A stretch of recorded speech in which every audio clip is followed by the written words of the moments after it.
kroso setahun kowe ninggal aku. Kangen, kangene atiku.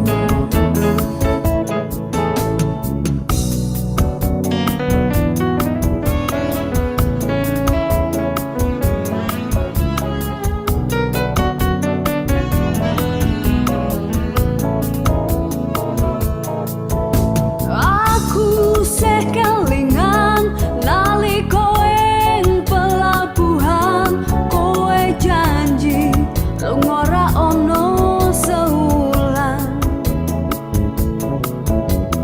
Nanging saiki wis luwih janji nyatane kowe ora bali-bali. Ning pelabuhan Tanjung Mas kene biyen aku ngeterke kowe. Ning pelabuhan Semarang kene aku tansah ngenteni kowe.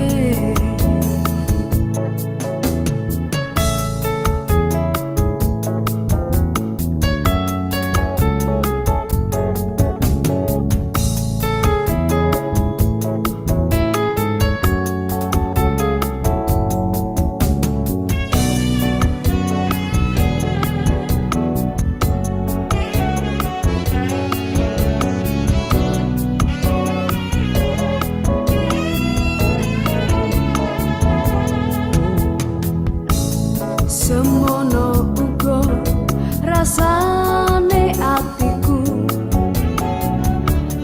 mung tansah nunggu tekanmu. Ra kroso setahun kowe ninggal aku. Kangen, kangene atiku.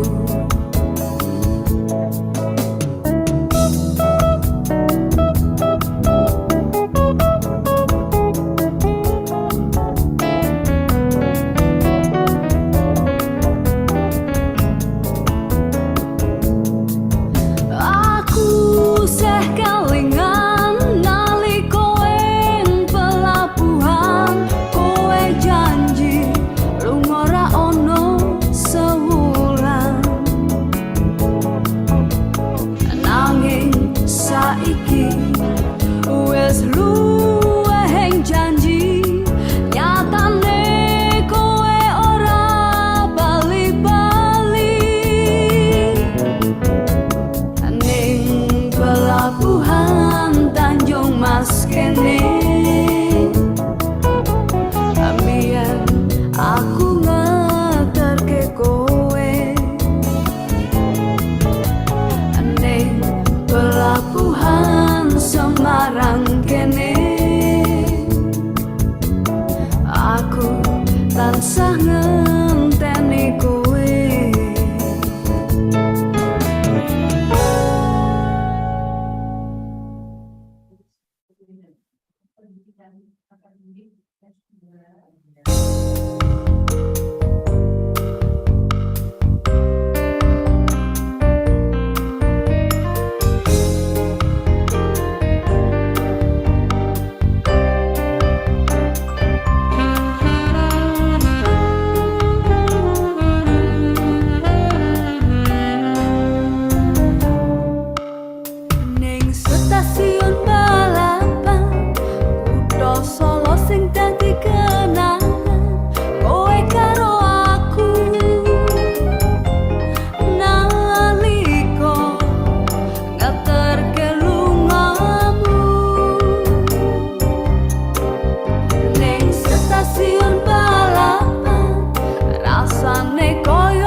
Kutha Solo sing dadi kenangan.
Good evening, everyone. Good afternoon, everyone. Hi.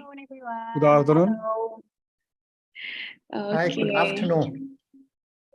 Thank you for answering our greetings. And hi, good afternoon, Arief. I'm excited about today's agenda. And how are you? Hello, Anggita, and good afternoon too. Today's weather is quite sunny actually, but I think it's in match with our topics we are going to discuss today, and it's perfect for supporting our daily activities. So therefore, I feel really great for today. Thanks for asking. And how about you? And how about your holiday? Okay, thank you for asking, and I'm glad to hear that. I'm good too, and thank you for asking me.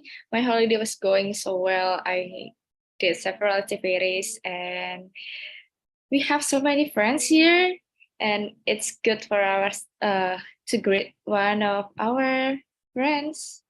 Maybe we can greet all of our participants by sending your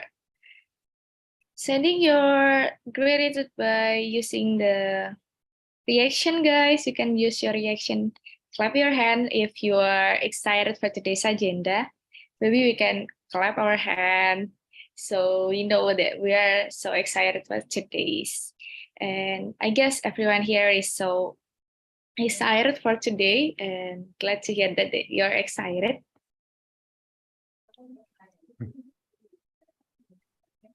I'm sorry, Rafi, you're still on mute. Okay, thank you. I guess everyone here is in a good mood and excited to learn something new. So without further ado, let's begin with our agenda. Good afternoon, ladies and gentlemen. Welcome to the session in day 6 of IRUD Summer Course 2023. First of all, before I start, I would like to remind all the participants that the attendance will be monitored through the screen appearance. Therefore, it is mandatory for the participants to turn the camera on and mute the microphone. Also, should any concerns be communicated to the committee with the display name committee underscore in front of their names. Okay, ladies and gentlemen, my name is Anggita Zara. And my name is Revi Leilita, and we are from Department of International Relations, Universitas Diponegoro, Indonesia. Today we're going to be the master of ceremony for this session, that is climate change and environment, with esteemed speaker Professor Sudharto Hadi, MES Ph.D. from Universitas Diponegoro, and also Dr. Wang Yong for Central China Normal University. There are for agenda for today, there are introduction, panel discussion, ice-breaking, Q&A, and the closing session. And in this session, is going to be moderated by Mr. Muhammad Arief Zuliyan, S.IP LL.M. from International Relations Department, Universitas Diponegoro. Okay, since what I mentioned earlier with my partner, at today's we are going to be moderated with Mr. Arief. First of all, let me read the CVs of moderator and waiting for the CCs to actually share the screen for today's CVs moderator. Okay, and Mr. Muhammad Arief Zuliyan, S.IP LL.M. is a lecturer of International Relations Department, Universitas Diponegoro. For the educational background, in 2016, he has obtained his bachelor degree majoring in international relations from the Universitas Muhammadiyah Yogyakarta. During his bachelor journey, specifically in 2015, he attended student exchange in SIES International School, Chengdu, China. In 2018, he has successfully obtained his master degree majoring in Master of Law in Diplomacy from Central China Normal University, Wuhan, China. Therefore, he has the ability to speak in 3 languages, and first is Indonesia, English, and Chinese. For the professional experience, Mr. Arief began his journey by becoming staff of consular and also protocol operator at the Embassy of Republic of Indonesia in Beijing back in 2015. In 2017 until 2018, he was the researcher assistant in Indonesian Study Center, Wuhan, China. In 2019, he was the education staff in the Overseas Indonesia Student Association Alliance, or PPI. In 2021, he began a new journey as a tourism practitioner at the Kejora Karimun Jawa in Jepara, Indonesia. And then now in 2022, he became the lecturer at International Relations Department, Universitas Diponegoro, Indonesia. Mr. Arief is also an energetic researcher specialized in Indonesia-China relation. Therefore, to support his interests, he had actively attended several international conferences. First is the Convention of European Studies in Indonesia, organized by Gajah Mada University Indonesia. The second one is the China ASEAN Youth Forum 2019, organized by Beijing University. And the third one is the China Indonesia People-to-People Exchange Development Forum 2019, organized by Central China Normal University. Apart from that, Mr. Arief is really passionate about community assistance, community development, and also social dedication. Okay, and what an incredible list of experiences we've got there for Mr. Arief. And so without further ado, let's give this next sessions to the respectable moderator. And please welcome Mr. Arief. Well, okay, thank you, MC, for giving me time to lead this session. Yeah. Good afternoon. Hello, everyone. Good afternoon, Mr. Arief. Hello. Okay. Welcome to the International Relations Universitas Diponegoro Summer Course Program 2023, day 5, with the topic climate change and environment. Well, these sessions, we will discuss about the effort to achieve net zero emissions and promote environmental cooperations. What and how the efforts to protecting the environment will save our Earth will be elaborated these sessions. Well, in these special discussions, we will also see the environment with the international perspective, international relations perspective. Well, the environment is now a key component of international relations, and it's giving the rising attentions climate change in particular, like an environmental matter now has high priority in diplomatic status. Okay, well, I am Muhammad Arief Zuliyan, and I'm a lecturer at International Relations Department Universitas Diponegoro, and I will be as your moderator today. The session will be panel discussion with two distinguished speakers.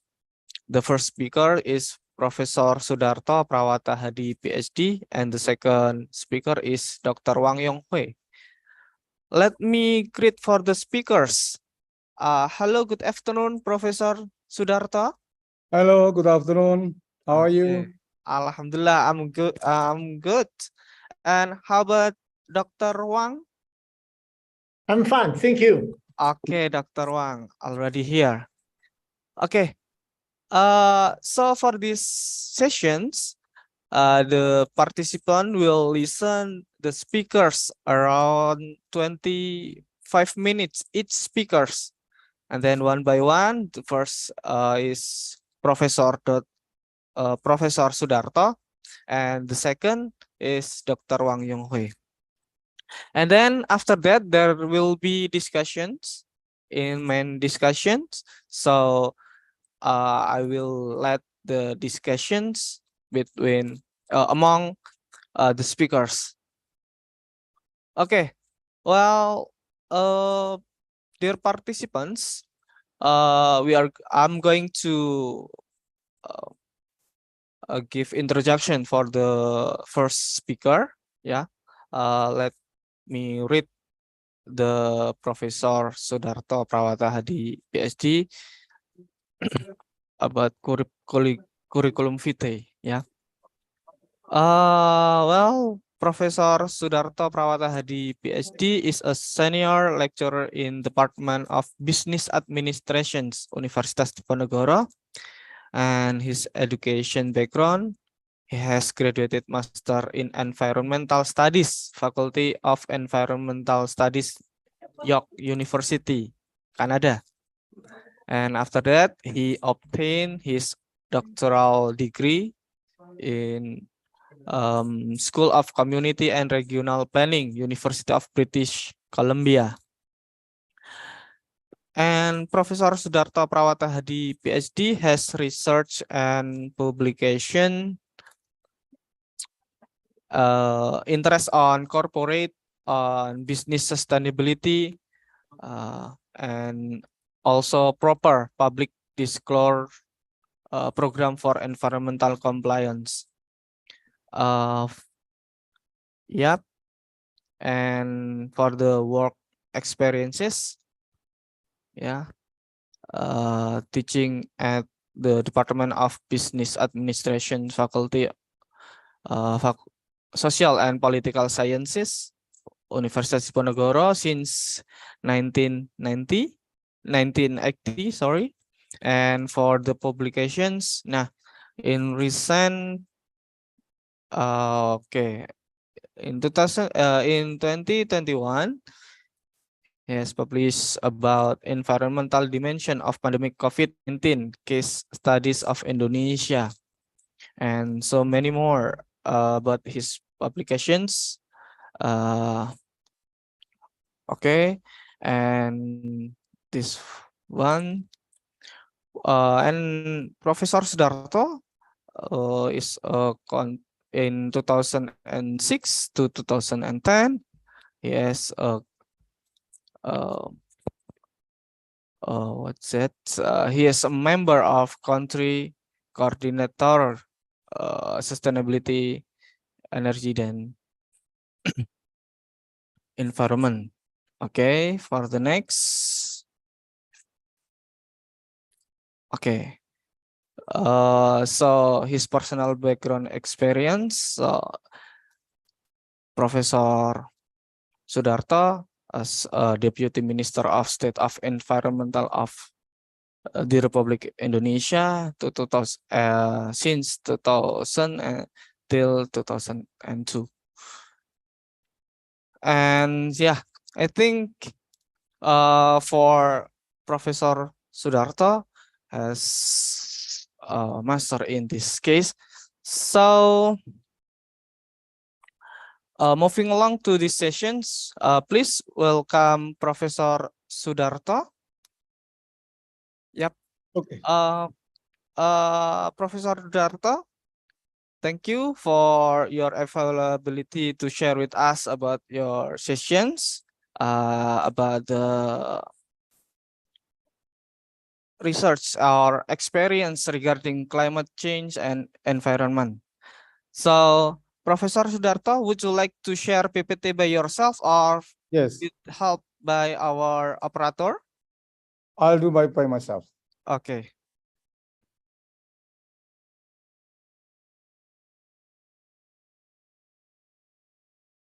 Okay, for sure, Professor Sudharto, please start the sessions and time and screen is yours. Thank you very much, Muhammad Arief, Zuliyan, and participants. It is a great honor to be here to share my view on climate change and environment. This is the title of my presentation.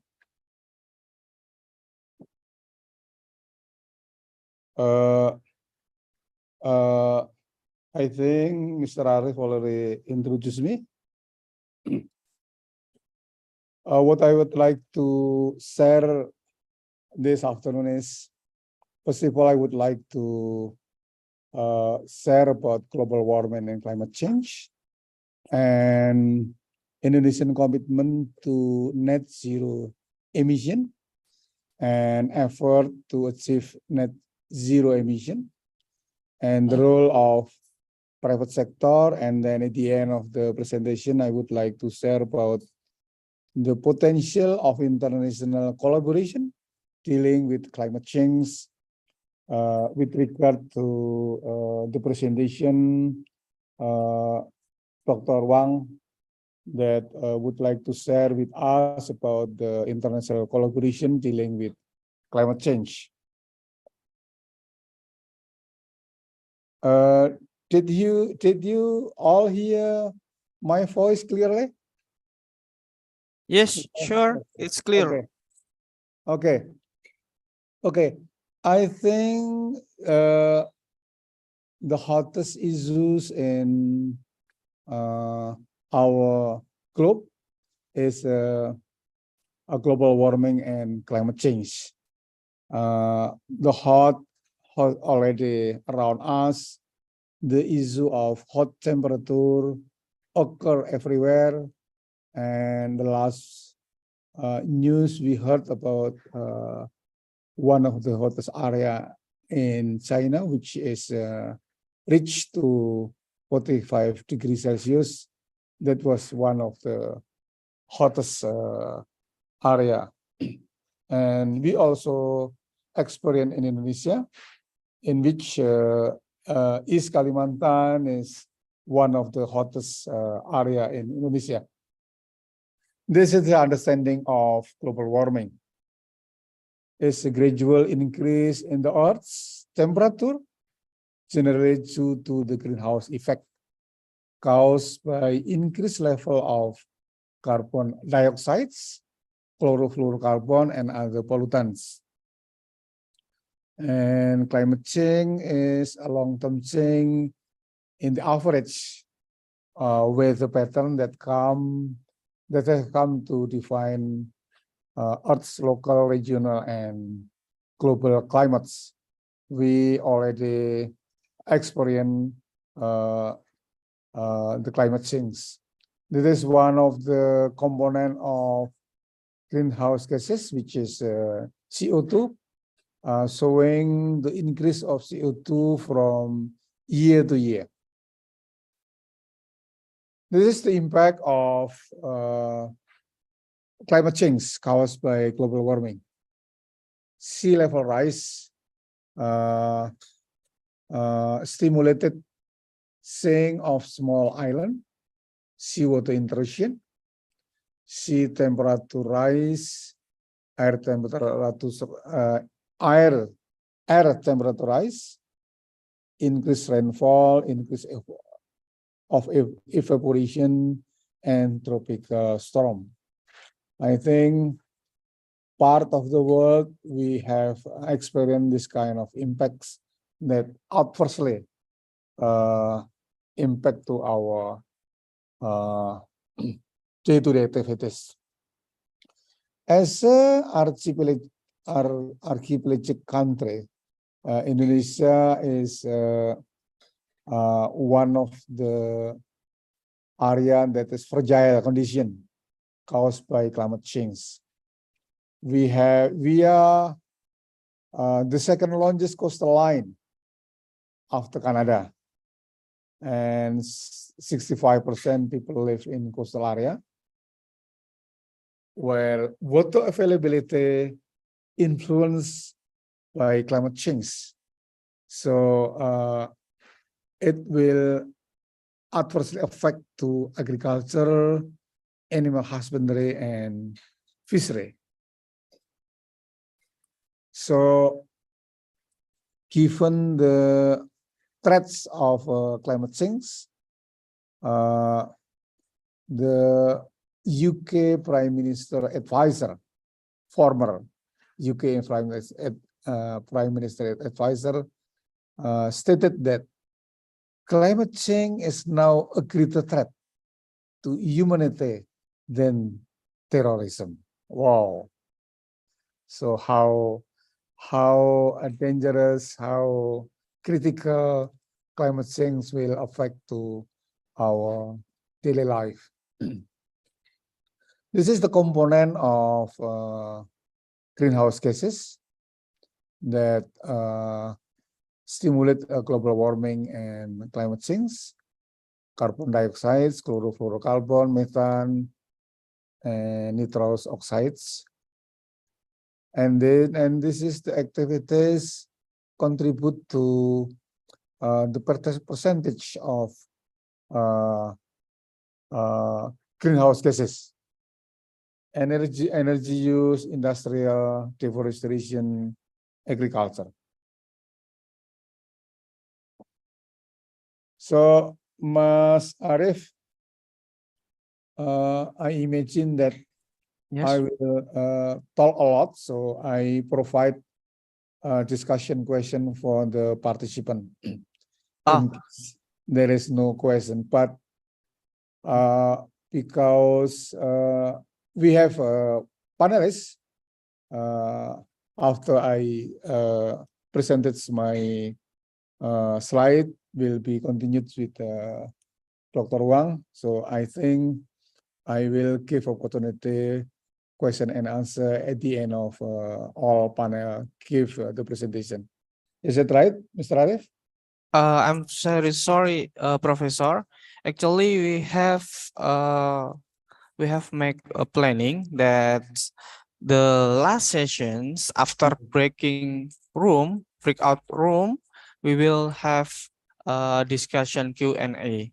So Q&A will be conducted in the last before closing. Okay, that's okay. I can change my plan. This is in case there is no question from participant, or also I initiated to raise question to them to make it our session livable. Okay, I will continue. So this is Eiffel Towers, showing that under Paris Agreement 2015, all delegates, all country leaders got together in Paris, agrees to make commitment to keep the temperature not more than 1.5 degrees Celsius. This is Paris Agreement 2015. Why is that? global emission must decrease at 45% in 2020. And we need to keep emission not more than 1.5 degree Celsius. So if business use as usual, like what is day-to-day activities running, it will increase 5 degrees at the end of the century. So we need to change the scenario of development in order to keep the emission not more than 1.5 degrees Celsius. Otherwise, sea level rise will reach to 1 meter, that will create disaster to our day-to-day life. Why is net zero emission? Based on analysis of IPCC, global emission CO2 caused by human activities must decrease by 45% from the level of emission in 2010 and reach to net zero emission in 2050 to keep the increase of temperature at 1.5 degrees Celsius.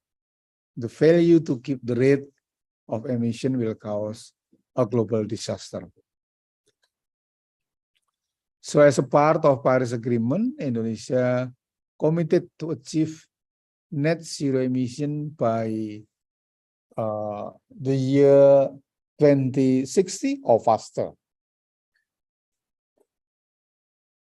Indonesia is currently rely on energy fossil, oil, natural gas, and coal reach to 87.3%. The contribution renewable energy right now is around 12.7%. And in 2025, it is expected the share of renewable energy to be 23%. In addition to that, Indonesia is also committed to reduce emission at 29% with our own ability, or 41% with international assistance. So energy transition heading to clean energy predicted to be able to deal with 55% global emission. Another 45% will be dealt by circular economy. So we have two main strategies: mitigation and adaptation. Mitigation is an effort to reduce greenhouse gases from various sources and to improve its absorption. Adaptation is to develop pattern of development resilient to the impact of climate change. So this is our Indonesian position. We still rely on fossil energy, and this is the position, the share of renewable energy. This situation lead to vulnerable position, meaning that there are two implications. One, we are encountering insecurity energy. Our oil will have 12 years, coal 33-year life, natural gas is 42 years. And the second implication is the huge increase of CO2 caused by the domination of fossil energy will create global warming and climate change.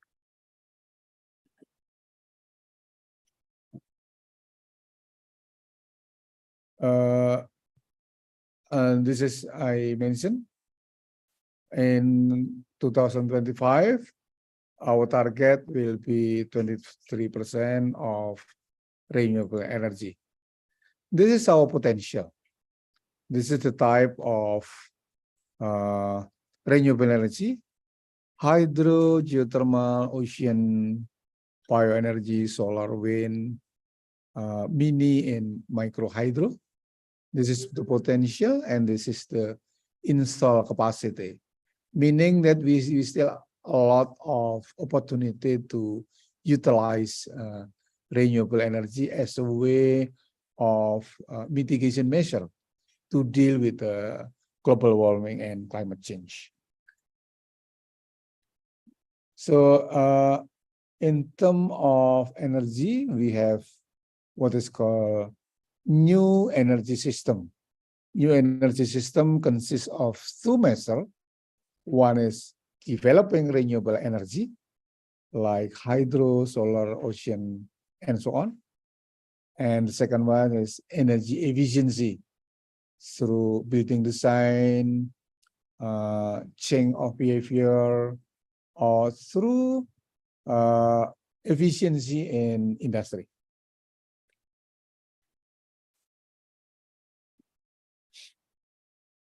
This is the way the private sector, specifically industry, in dealing with energy efficiency by adopting or by applying what is called life cycle assessment. Life cycle assessment is an instrument to assess the impact of the activity from the beginning of the process, from raw material, production, distribution, use, and waste. In each line, private sector make inventory.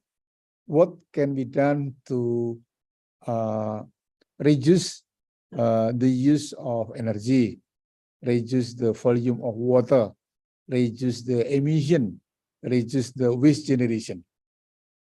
So this the box at the line of production showing something like shopping list, how to make it energy efficient, how to reduce emission, how to reduce waste generation, and so on.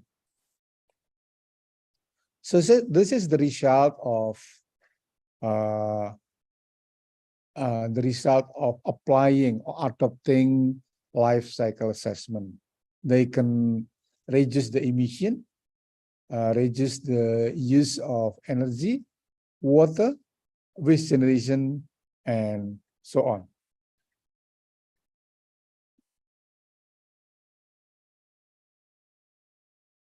This data showing from the year 2015 to the year 2020 about how private sector, specifically industries in Indonesia, participating in PROPER. PROPER is business performance rating on environmental management initiated by Ministry of Environment and Forestry.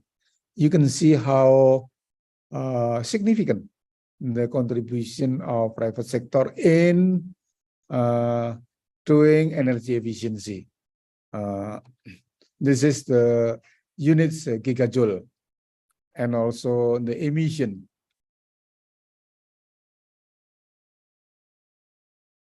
So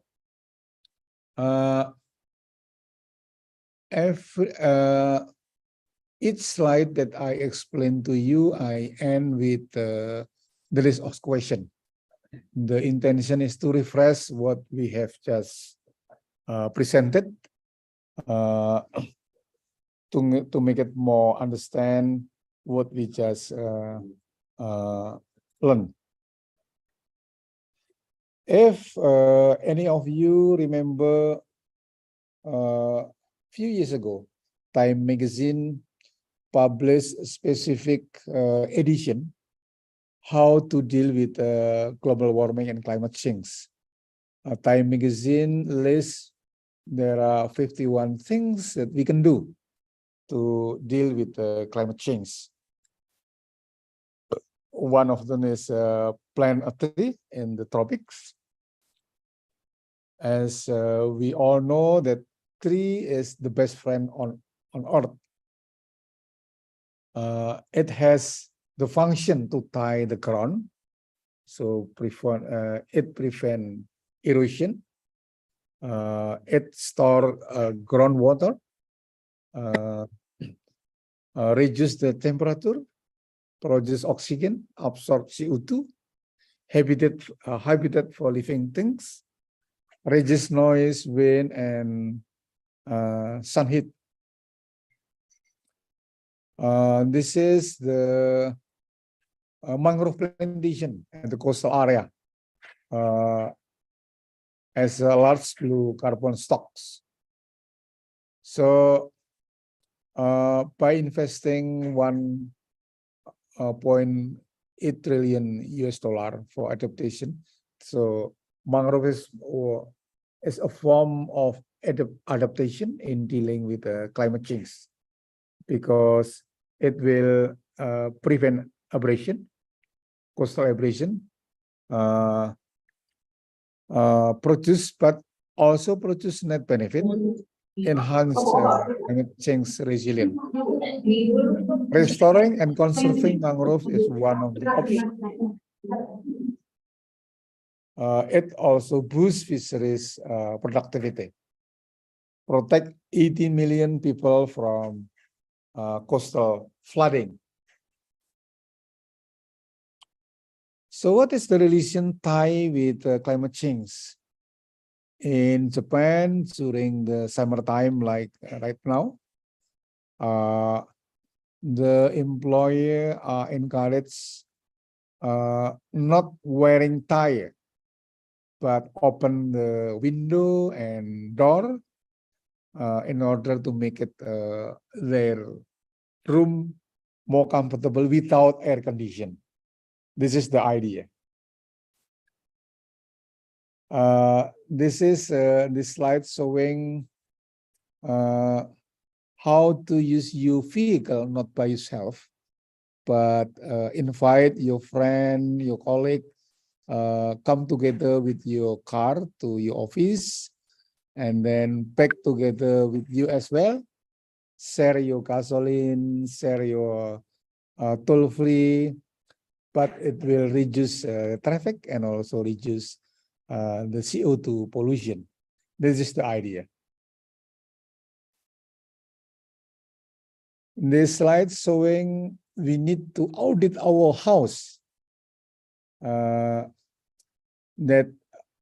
make it more sunlight come to your room, so you don't need more lighting from electricity, even you don't need air conditioning in your house. So this is part of adaptation. So this slide showing that if you live adjacent or around the place you work, you don't need to use your car. So walking distance is better than commuting by car, because it will create traffic and also producing more CO2. Okay, I think it will almost at the end of my presentation. So Indonesia-China collaboration dealing with climate change. I have involved in a project called Legal Empowerment between our university, Diponegoro University, Wuhan University, and University of Amsterdam in Netherlands, dealing with how to make it local people empower in having in their right to have a good and healthy environment. What the people mention is people living surrounding industry in Indonesia and China. Legal empowerment. And I also involved in a forum called C Forum, Sustainable Energy and Environment Forum. This is forum established in 2006 in Bangkok, Thailand, with the universities in Japan, South Korea, Thailand, Indonesia, Malaysia, Cambodia, and also China. The scope of work is, as I mentioned, new energy system. How this university work together to develop renewable energy and also develop energy efficiency.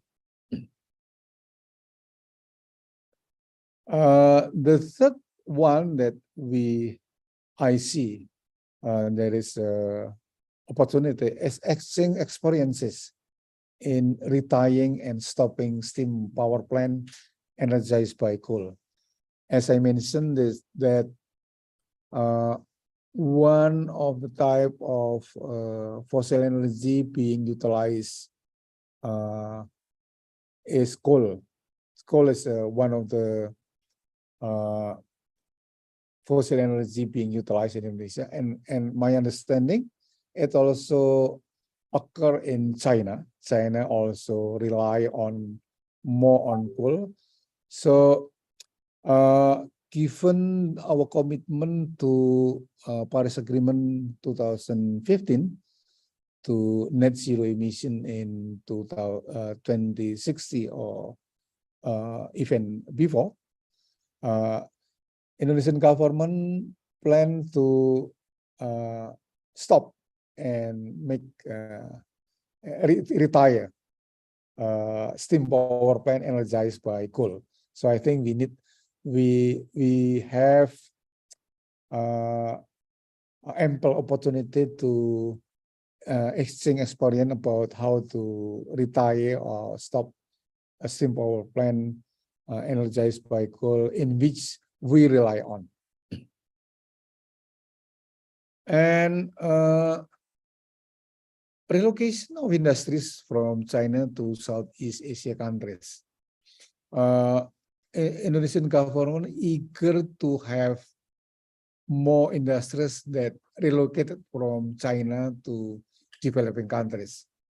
A couple of years ago, many industries relocate from China, prefer to move to to Vietnam than Indonesia. Indonesia even prepare to build 27 industrial estate to facilitate the relocation of industries specifically from China. So I think industry is good in encourage investment, encourage job opportunity, but we also need to care the environment. We need to care about the industries that also one of the causes of greenhouse gases.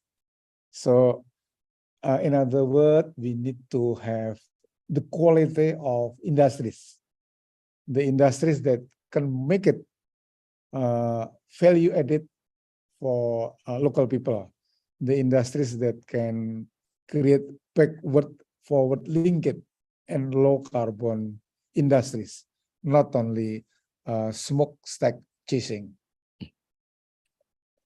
Mr. Arief, let me finish my presentation by quoting my short poem as a closing remark. Rose is symbol of beauties. It inspires us to love the nature. Let us accelerate low carbon activities for a brighter and better future. Thank you very much. Wassalamualaikum warahmatullahi wabarakatuh. Waalaikumsalam warahmatullahi wabarakatuh. Oke, Thank you, Professor Sudharto, for insightful presentation, insightful lecturing. Yeah, I do hope Professor Sudharto can stay here, and then actually after this, yeah, for Dr. Wang Yong sessions, and after that we have main discussion. Okay. For the next speaker, we welcome to Dr. Wang Yong. Yeah. Before going to the presentations, let me read the biography of Dr. Wang Yong. Is an associate professor of the School of Politics and International Studies at Central China Normal University. Senior research fellow of China Indonesia Culture and People-to-People Exchange Research Center at Central China Normal University. And Dr. Wang Yong has a major expertise in Southeast Asian studies and has published some Chinese books, including The Political Economy of Southeast Monetary Cooperation in 2008 and The Comparison of Southeast Asia Economies Between Two Financial Crises in 2012 and so on. And Dr. Wang Yong has published over 40 articles relating Southeast Asian studies. Okay, I please Dr. Wang Yong to give lecturing to us. Time and screen is yours. Okay, thank you, Arief. Thank you all. And can I share the PPT from my laptop? So I was not permitted to share PPT from my laptop. Can I share the PPT from my laptop? okay, Lasse. Okay. Now I think I can. Okay, let me choose how to use it.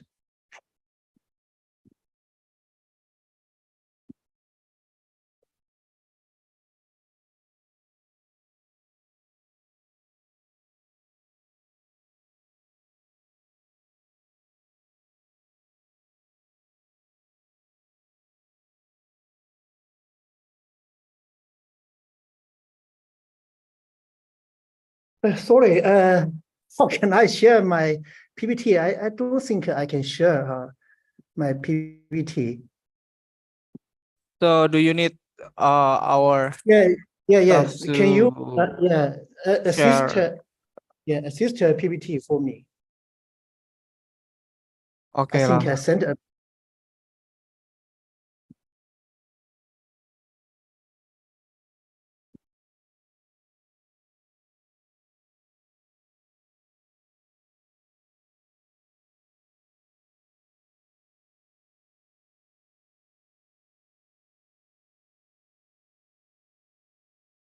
Yes.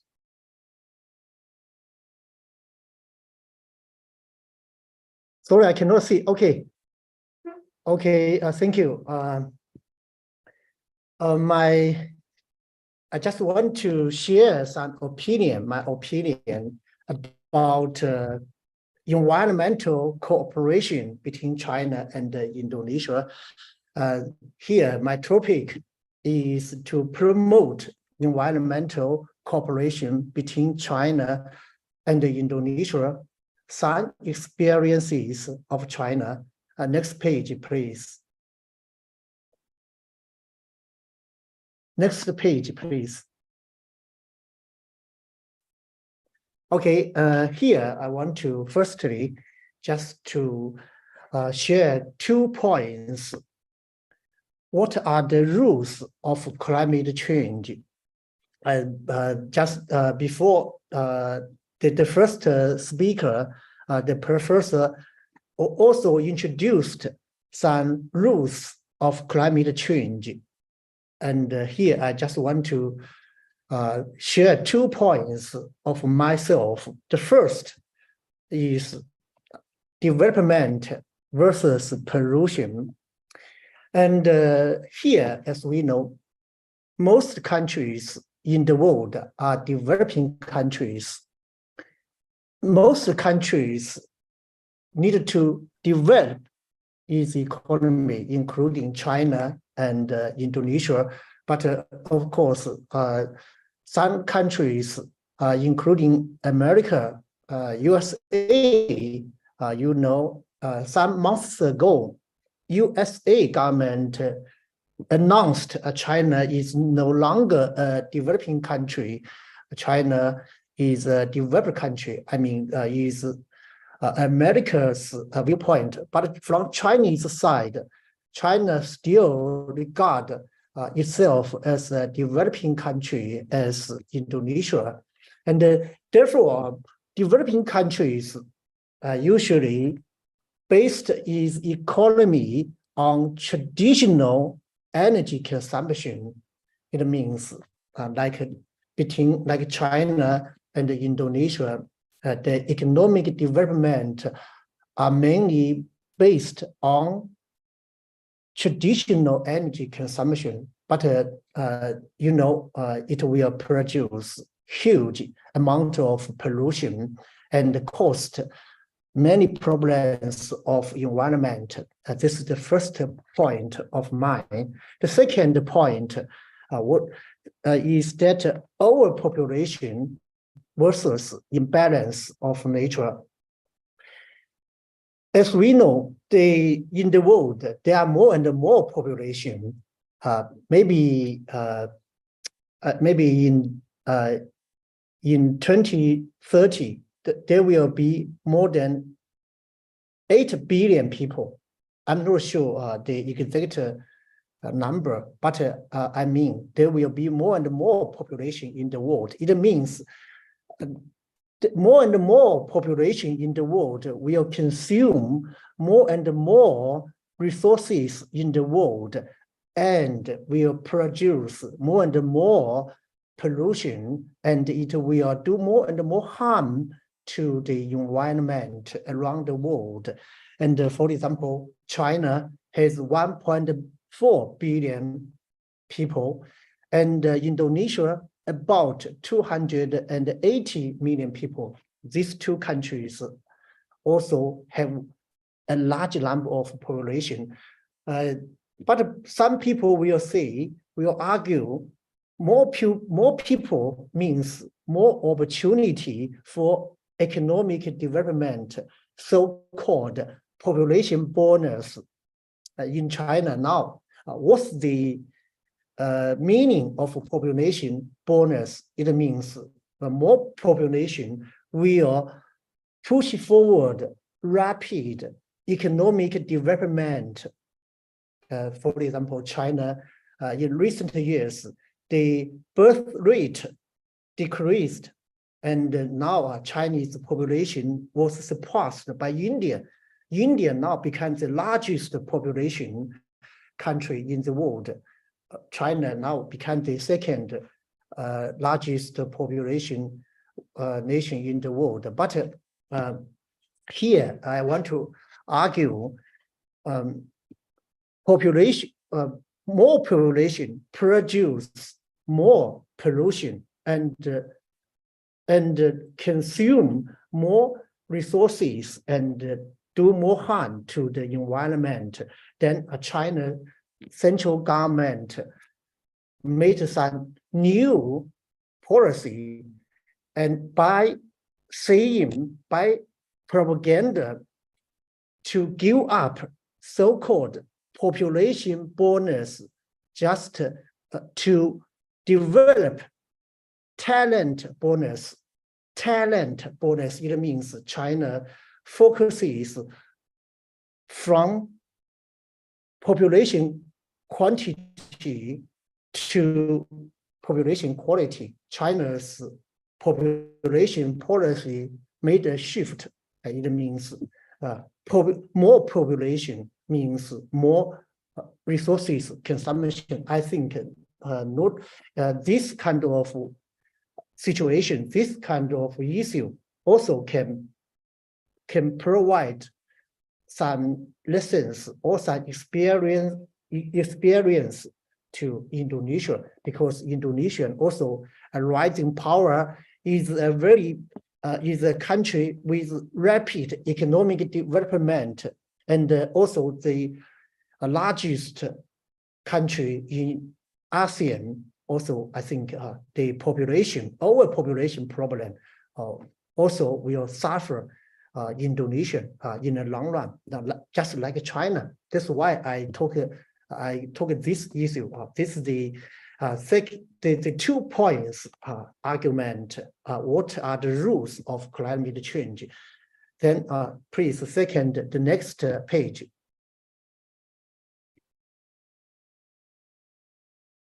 Then here I want to share China's experience of environment protection.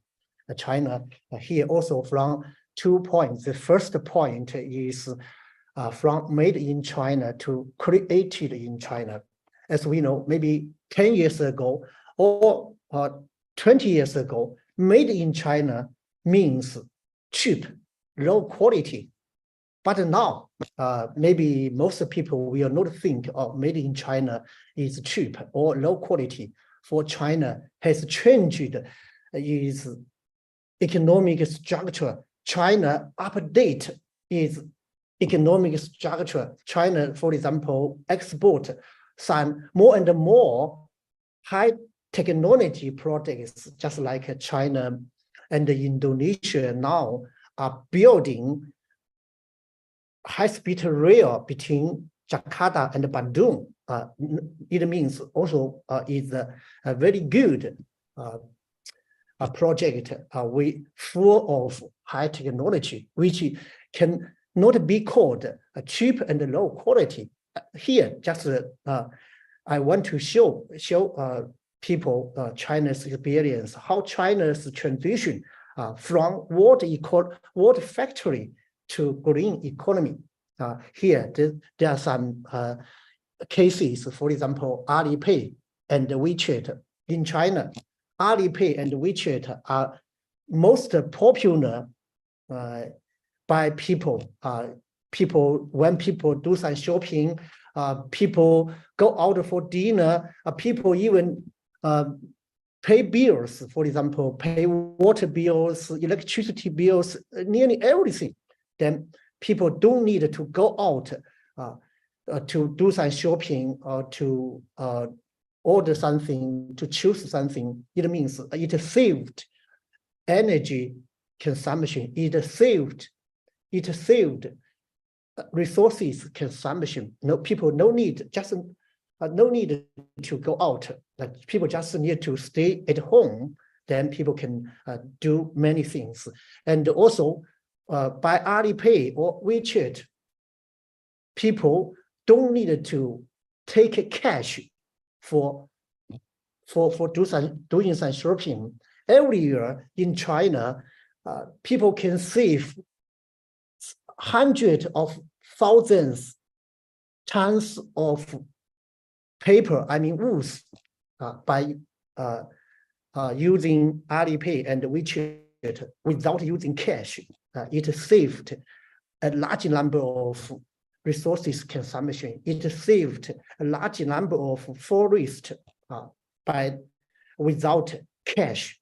And then another case, anti-forest initiative by Alipay since 2016. I think I'm not sure people know Alipay or have ever used Alipay. Alipay was how to say just an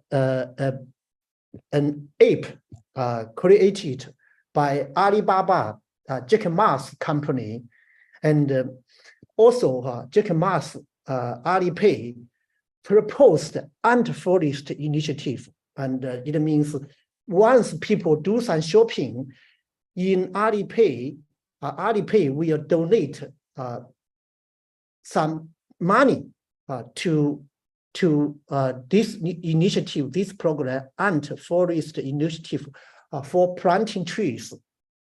If you buy, for example, a pair of shoes, Alipay will donate some money to this project. Then for this funding, since 2016, Chinese people have planted over 600 million trees. I mean, over 600 million trees by this initiative. Just like a previous professor introduced, how to protect environment. One measure, one way is to plant more trees. Here, I think he's right. His idea is fabulous. Just like this case supported previous professor's idea to plant more trees, just like Alipay's anti-forest initiative. And then EV, electric, sorry, by a typo, electric vehicle, BRD. Just in China, now more and more people begin to use electric vehicle, just like BRD. BRD now became the largest EV producer in the world, instead of Tesla of America. By EV, more and more people using EV, then in the cities in China, they produce less and less carbon emission. And I think this is a very important case. Then also, I told you, since 2013, China has reduced desertification by over 64 million acres, planted trees on the desert, just like in Xinjiang, in northwest China, there are some deserts now. Some deserts are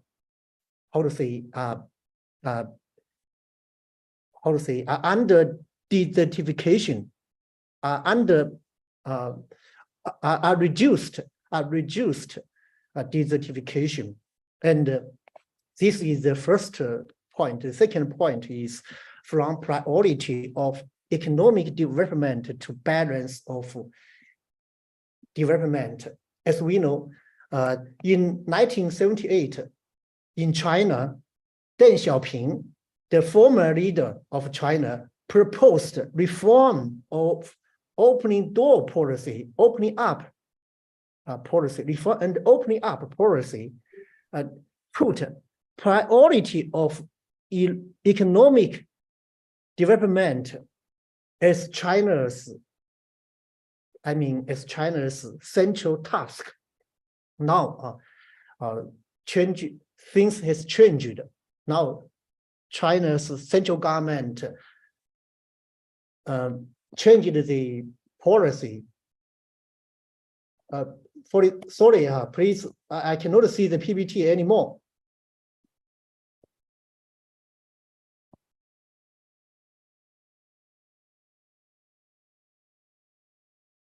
Okay, thank you. And now,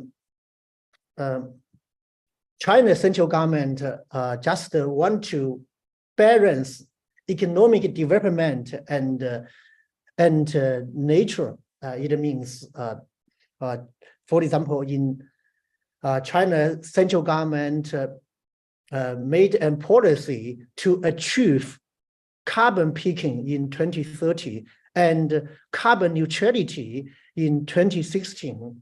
And this is very important. I mean, China not just keep the same policy like priority of economic development. China now also focuses on environmental protection, and then poverty relief. China now has already finished poverty relief and then shift to shared prosperity. This, I think, maybe people will argue, oh, what's the connection? What is the meaning under China, under environmental protection? Here, I just want to say the most environmental protection came from poverty. Just in many poor areas, particularly some years before, in China's rural area, the environmental protection was very poor because many people were poor in the rural area in China. Then China, since by the end of 2021, 2 years ago, China has finished the poverty relief program. It means China generally eliminated the massive poverty in rural area. Now the environmental protection has much better off now in rural area because no massive poverty, then environmental poverty has greatly improved in China. I think for Indonesia, also we can share some experience together. Okay, please, the next page.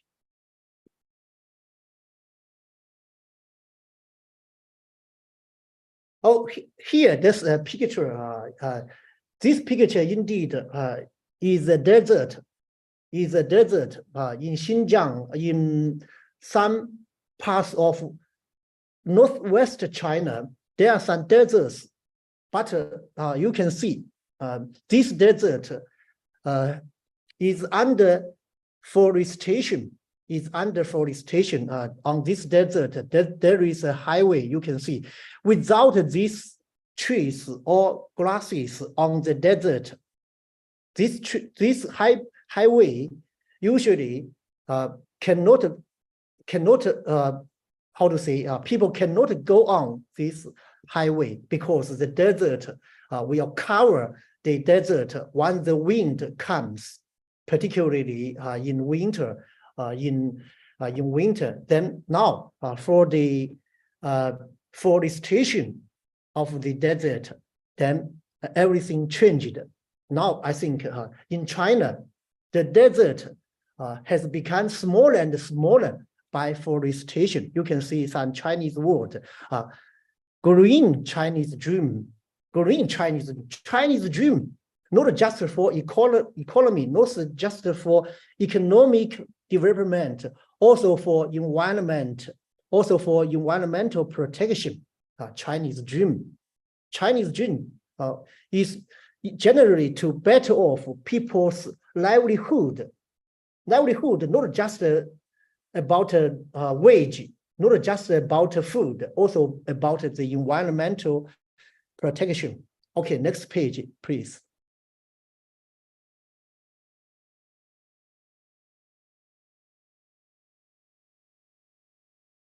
Here, limited by time, I think I should speed up to finish my PPT. And I introduce my general opportunities of China-Indonesia environmental cooperation.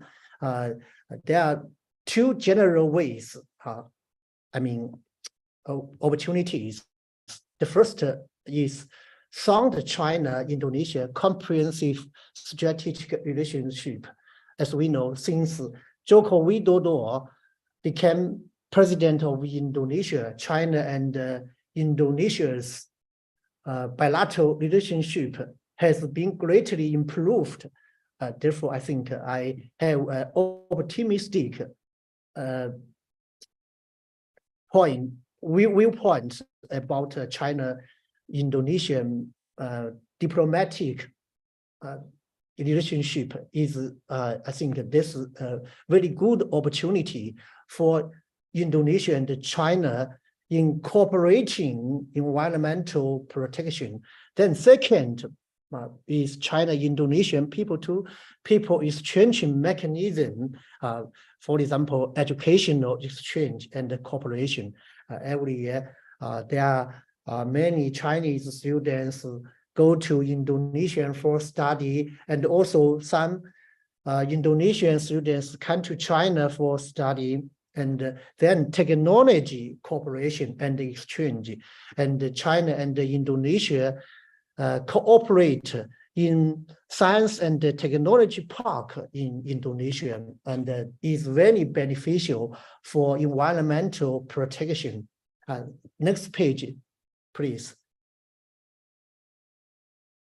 Then also we face some challenges in environmental cooperation between Indonesia and China. For example, the first is different law system. China, centralized system, law system, and Indonesia multi-level law system. I don't mean which system is good or bad. I just mean then two countries' law system needed to be familiar to each other. For Chinese also need to learn the Indonesian laws, particularly environmental laws, and the Indonesian also maybe can learn some Chinese environmental laws. Then, also then the second challenge is language barrier. For most Chinese don't understand Indonesian language, Bahasa Indonesia, and also for Indonesian people, most people may not understand Chinese. I think the language barrier also caused the challenge for Indonesia and environmental cooperation. And in all, I think China and Indonesian cooperation in environmental protection has a very good future. I'm optimistic in two countries' cooperation in environmental protection, and also I hope in the future we can strengthen exchange. I cannot say from government, also I mean from universities, from teachers, from students. We can exchange, make some exchange. Okay, thank you all. I finished it. That's all. Thank you. Well, okay. Thank you, Dr. Wang Yong for the great presentations. Okay, thank you for your comprehensive lecture from Professor Sudharto and Dr. Wang Yong. And now it's time to discuss in our session in main discussions. Well, by presenting Professor Sudharto, I would like ask some questions regarding to Indonesian commitment to reduce emissions at 29% business as usual in 2030. And now we notice that Indonesian government, yes, like in transportations, also Indonesia tried to move using fossil energy like oil, fuel, and natural gas to renewable energy. Like in Indonesia, camping using motor baterai. Nah, my question is, does the Indonesian effort to reduce emissions effective? I please Professor Sudharto to give response about this case. Yeah, yes.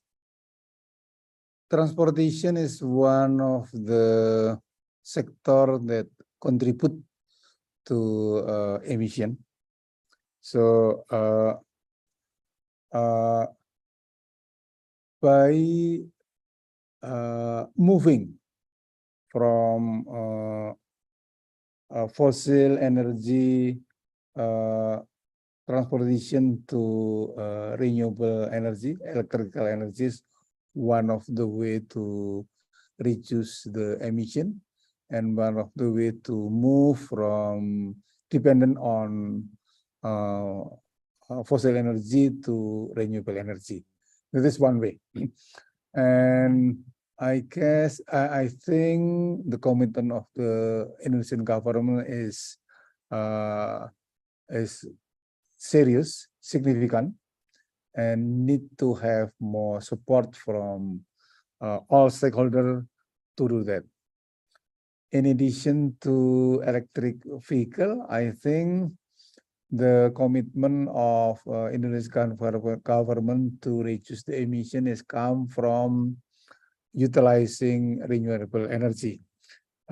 As I mentioned in my presentation, that in 2025, Indonesian government committed to contribute more renewable energy on what is called energy mix.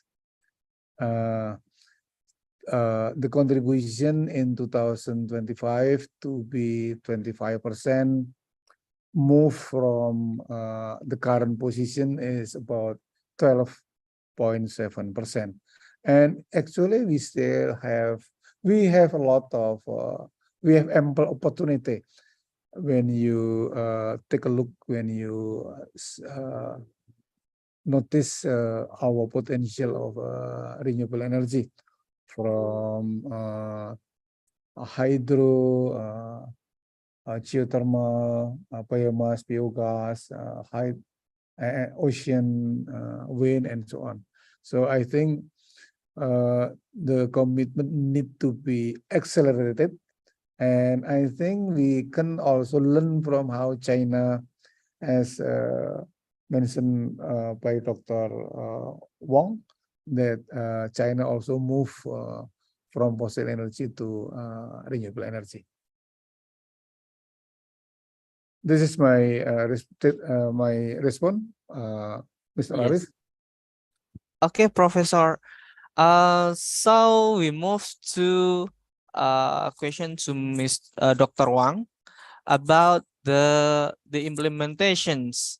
Yeah, at that time, China, I think, use like non-friendly energy, and now to use friendly energy, like you said before, moving from the traditional to the modern. So is there any difficulty to applicate it in China due to application this one? I please Dr. Wang Yang Hui give response. Sorry, Arief, say again your question.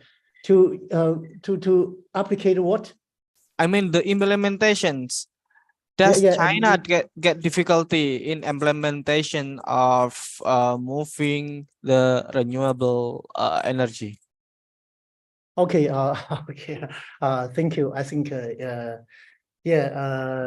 in general, I think China has improved a lot, but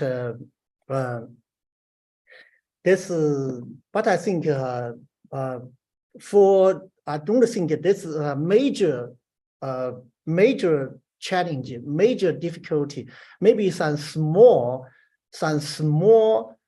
challenges. As you know, China, there's some imbalance between different cities, different provinces. China, just like Indonesia, is a large country with a huge population. The two countries is similar. For example, in some big cities, some developed cities, Shanghai, Beijing, Guangzhou, Shenzhen, for example, and also in Wuhan, maybe these cities, and I think in environmental protection, I think we don't have big challenge. But in some small cities, particularly in some western, northwest cities, because the economic development is not so good like the big cities, like what I mentioned as Beijing, Shanghai, Shenzhen, Wuhan, and so on.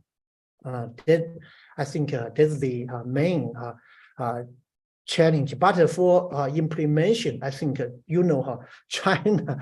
China central government put huge number of money every year in environmental protection. China central government every year put a huge number of money and funding in environmental protection. Even in university, for example, in CCNU, there are some school of or department of environment protection, and they can receive a large number of funding from the government to protect environment, also to protect lake. East Lake in Wuhan. I think that's my answer. I mean, in general, for China, there's no major challenge in implement of the, for environment to protect environmental. Also, for a long run, China now China. I want to make an addition.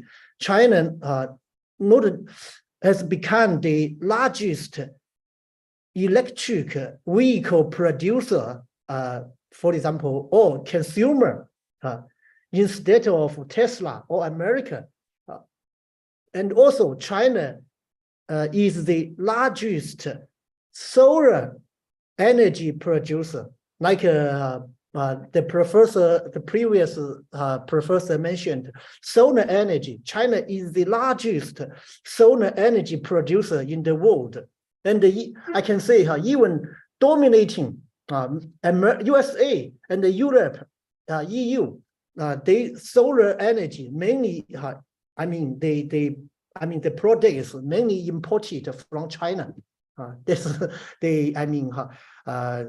a case to support my my viewpoint. Okay, thank you. Well, okay, Dr. Wang Yonghui, about the response. And come back to Professor Sudharto. I'm Yeah. interested in the life cycle assessment. Yeah. This one is, I think it's only in Indonesia. No, it has been practiced, widely implemented by other countries. Oh, It is the way to manage the environment. Every activities, specifically industry, also always create the impacts like air pollution, water pollution, and so on. And then the classical approach to deal with pollution is by installing what is called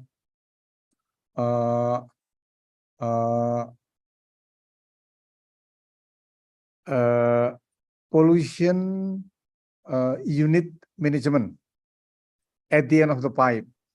So we need to have new approach, proactive approach, by assessing from the beginning of the pipe, from raw material to production, to production process, transportation, use and waste. Every line to be assessed, what are the impacts and how to deal with this impact. So this is the way LCA to be implemented. More proactive, more preemptive. Yeah. so I think life cycle assessment LCA ini LCA can support to achieve commitment Indonesia to reduce emissions. Yes. specifically increasing energy efficiency, Ah, reducing emission. okay. Thank you, Professor. And we come to Dr. Wang.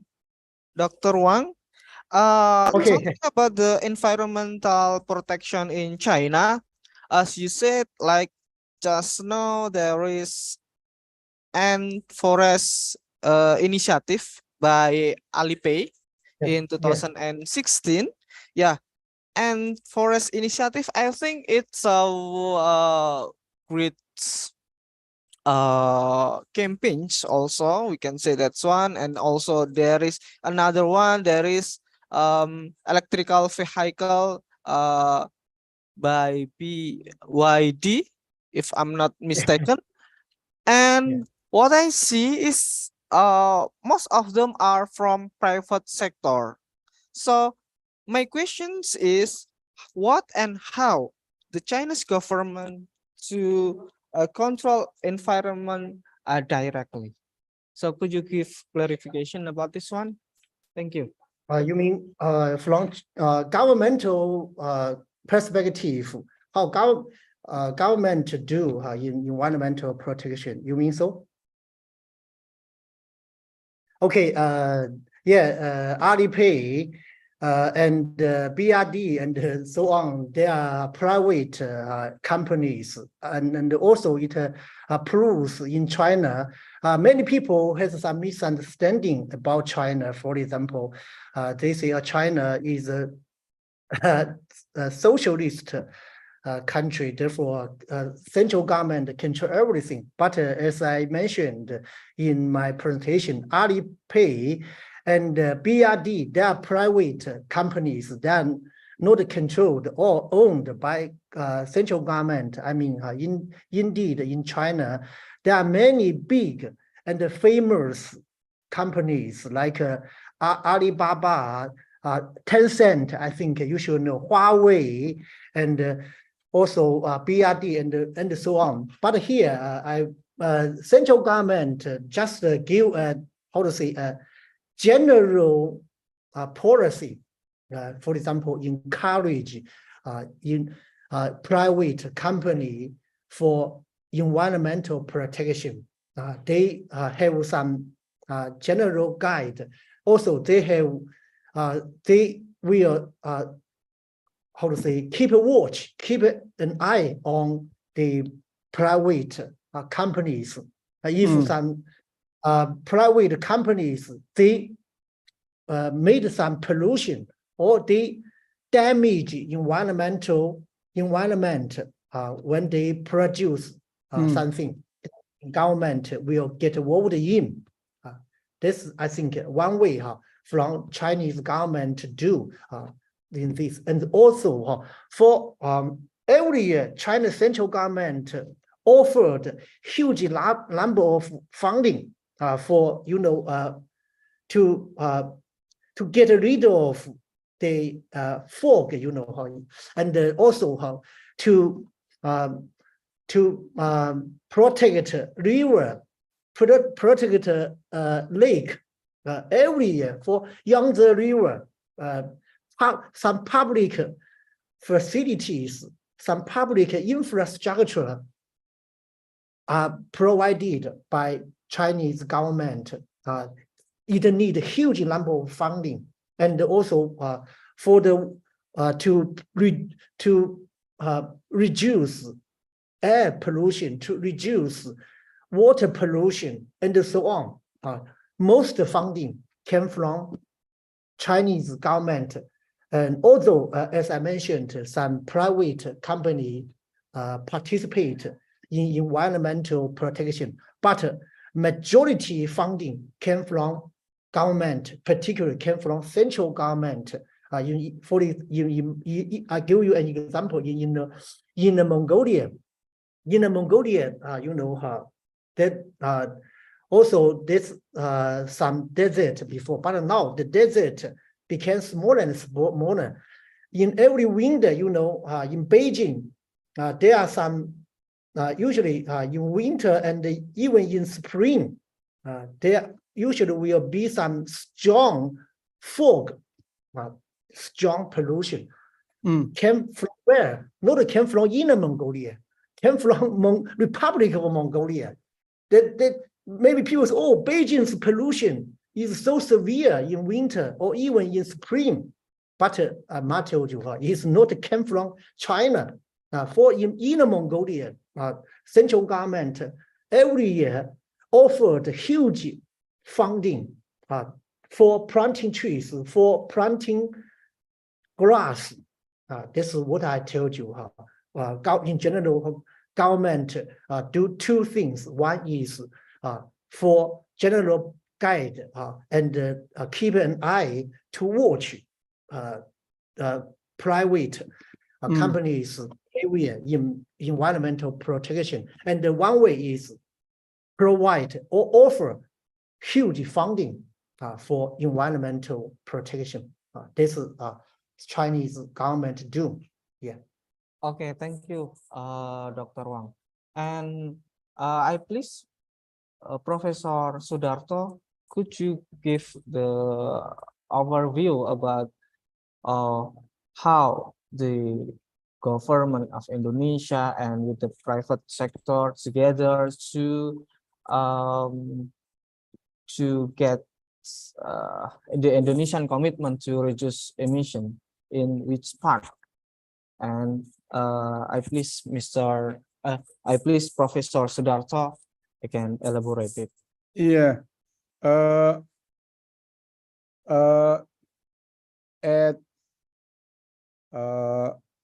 From the classical perspective, environment and economic is dichotomy.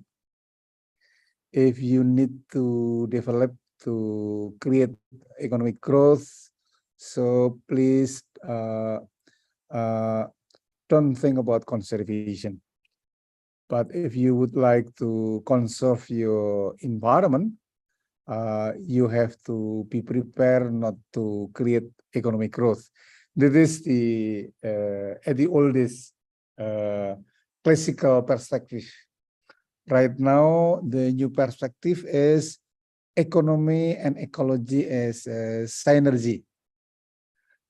You can boost your economic growth along with conserving the environment.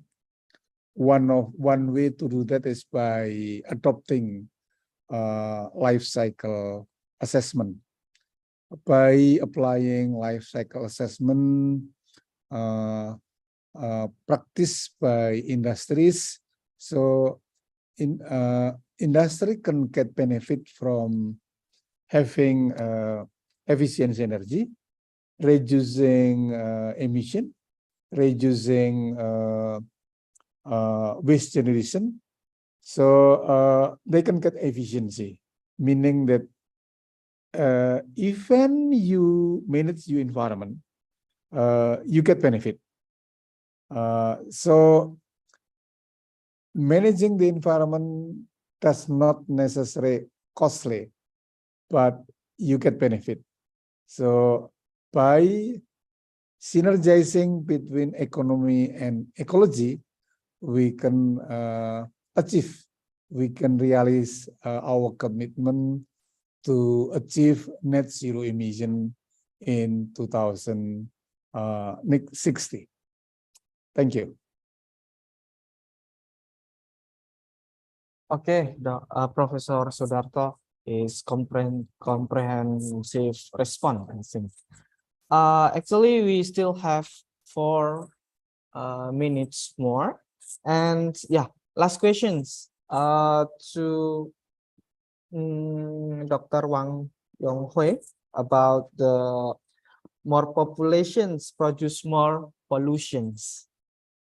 Okay, so I think more populations for now, the demographic bonus, I think it will be good to developing economy. And then but that's one, it's sometimes are in one side it can harm the environment. So, do you think that still more populations still produce more pollution? Yep. Okay, I think yeah, sometimes you are right. I think, but I think this just can be done step by step. For example, when we focus on environmental protection, sometimes particularly in short term, maybe it will affect economic development, and for government taking some measures to protect the environment, then some people cannot get I mean job.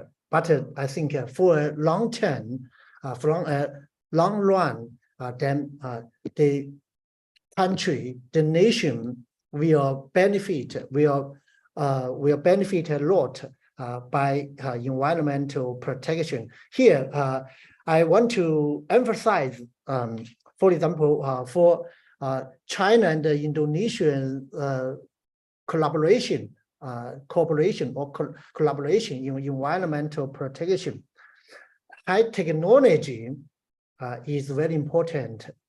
I think in China, give some examples like BRD or WeChat or Alipay, and it reduce resource consumption. And for example, Alipay and WeChat saved hundred thousands of tons of woods or forest every year without cash. I think for this, I think we should consider this issue from a long run. That's why I say by bilateral cooperation between Indonesia and China, I'm optimistic, and there will be a bright future also for not just for China, also for Indonesia. For Indonesia, I think also now is a rising power. The economy develop rapidly, particularly since Joko Widodo became president in Indonesia. The economy has developed very quickly. I think we also President Widodo also realized this. I think I'm optimistic about this. Yeah. Okay. We are very thank you, Dr. Wang Yonghui and Professor Sudharto have give us the knowledge and the experiences about the environment itself. And after this, yeah, I will give it back to the MC, but I hope Dr. Wang Yonghui and Professor Sudharto can come back again after later on the Q&A session. This one, and for this main discussion, I end and we finished. And thank you for all the lecture and the discussions. And I give it back to the MC. Thank you. Thank you, Arief. Thank you all. Thank you all organizers and the participants. Thank you, Dr. Wang. Thank you, Professor. Okay, thank you so much for Professor Sudharto, also Dr. Wang and Mr. Arief for the insightful session and this main session for And I can really wait for the further discussion about green economics, climate change, and also renewable energy. And this material is very enlightening, and with combination of the discussion and the question based on the situation right now. Okay, and thank you for Mr. Arief, Professor Sudharto, and Dr. Wang. I believe that all the students, including me and Anggita, have gained many new knowledge and insights, especially about climate change and environment. And everyone, we actually have been here for almost 2 hours, and the time shows that it is already 15 to 5 p.m. Indonesia time, and it's actually time for Asar prayer starting from now, and the break time will be 15 minutes. So the session will start again at 5 p.m. in Indonesia time, and see you guys.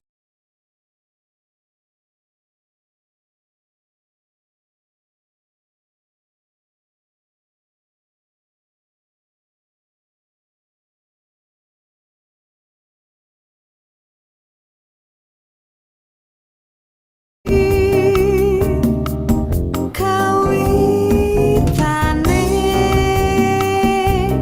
mong semrono jur kulino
janji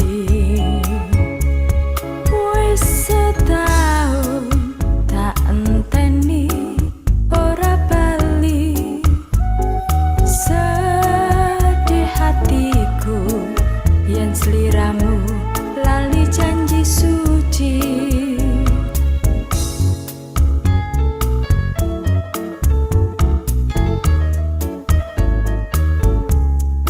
tan kiniro layang teko paring perso yen seliramu wis kegarwa pinaringan putra panyuwunku mring sliramu ojo lali yen sliramu nate ninggal janji suci aku ngenteni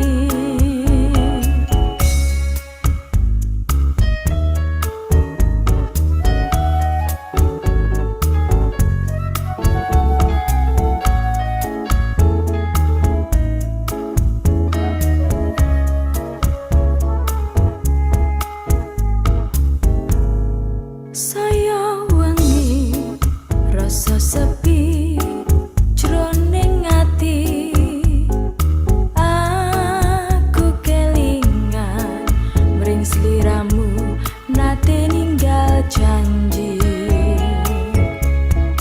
wis setahun tak enteni ora bali sedih hatiku yen sliramu lali janji suci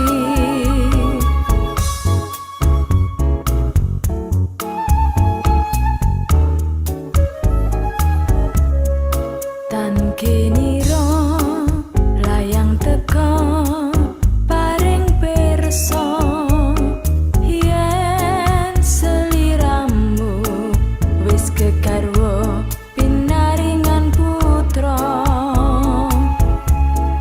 panyuwunku mring sliramu ojo lali yen sliramu nate ninggal janji suci aku ngenteni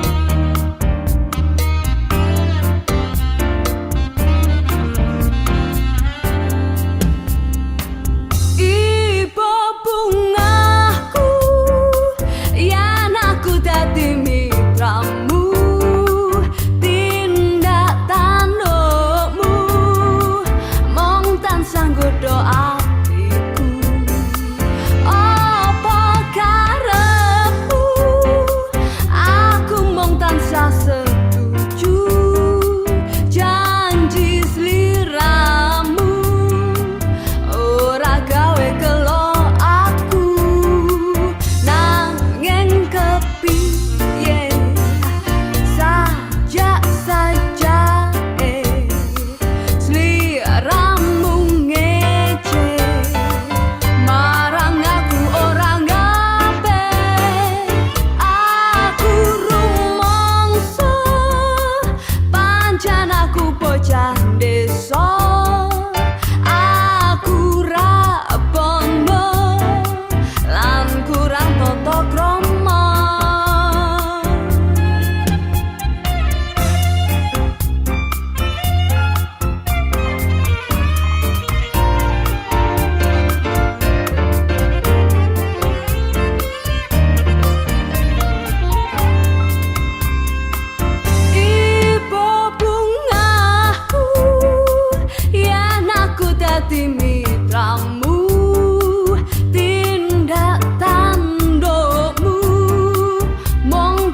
Okay, hello everyone. Welcome back to the session again.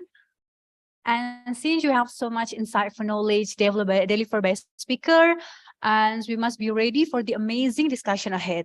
However, before we continue our agenda, we need some kinds of relaxation to refresh our mind absolutely, and so that we can have a great discussions after this.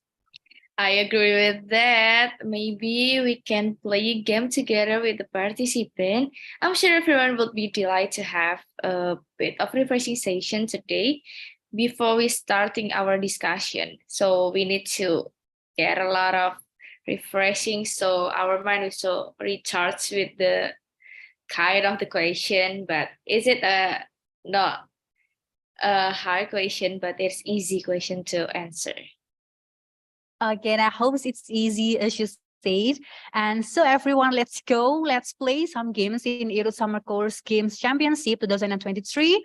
Oh. Fasten your belts and get ready to compete with your fellow students for the championship title. And today, all right, you can see on the screen, today we will be playing Guess the Animal Names. And my partner will read out the rules that will be used during the games. Okay, today we're gonna guess the animal. So the committee will give you a piece of animal picture that will be displayed on the screen. So you need to use your own judgment to decide which the name of the animal associated with the certain picture. So we give a puzzle of picture of the animal so you can guess what is it, and just drop your answer on the question box for the chat box so we can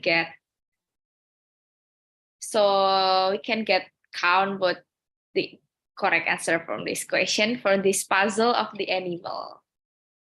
Okay, and maybe for the committee, next slide, please. And the students will be given 30 seconds to think and to guess the animals' names. No need to raise your hand. Just type your answers in the comment sections or the chat box. And MC and me and Angita at the committee will watch the comment sections. So please do your best to guess correctly and quickly. I bet that everyone here is so excited and very competitive, right?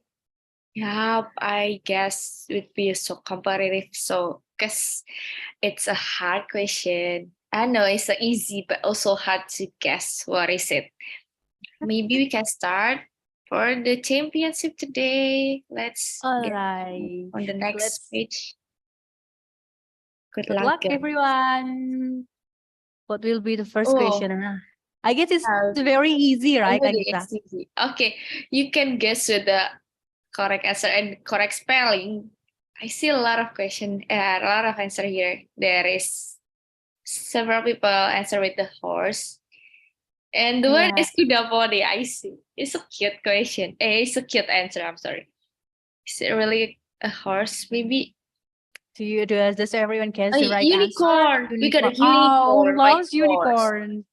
White horse. It seems like the right answer, but unicorn. We get a horse, unicorn, kuda poni, and then white horse. White horse. Maybe which is the correct answer? Maybe you can swipe for the Okay. It's a horse. Unicorn. Yay. It's like an easy peasy questions for the first one. Yeah, it's easy question. It's a warming up question for us. Absolutely. Let's swipe to the next question. All right, this is the second question.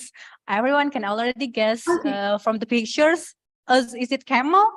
Is it camel, Anggita? We never know. We never know. We never know. Camel or maybe alpaca, or maybe llama. Maybe llama. All right. And it seems like a big animal, has 4 legs. I don't know. Skin, brown hair. Okay, maybe the committee will reveal the truth to us. Nah. Dog. You I'm dying. Of this picture of this animal is a dog, not the camel, but the body is camel. It's a hybrid.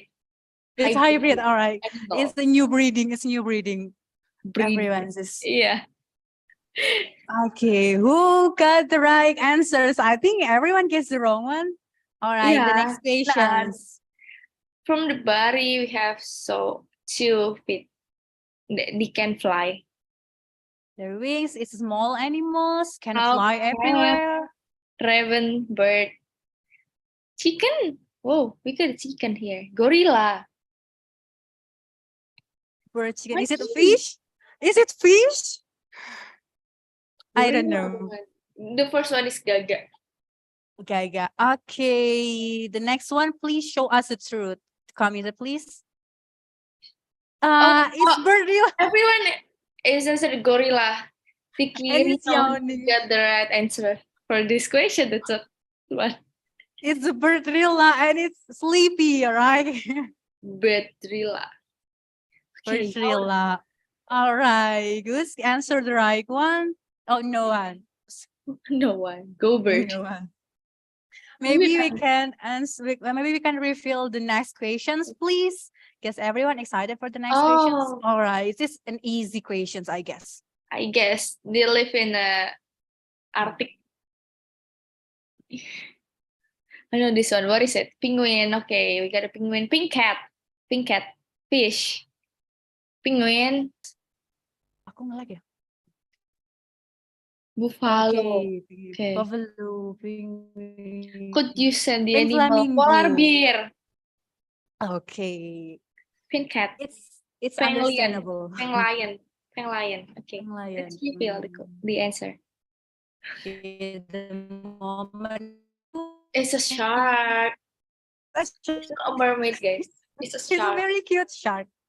I don't think I will be afraid if the shark is like this, but I don't know. Does this kind of shark eat meat or eat? I don't know. Maybe like a cute fish. Cute fish, like cute fish. Okay, we I don't can. think I would like I don't think I'd like penguin after this picture. Maybe the committee, please. The next question. Next questions. all right, all Okay. right. The next question, please. What is it? Hamster. Hamster.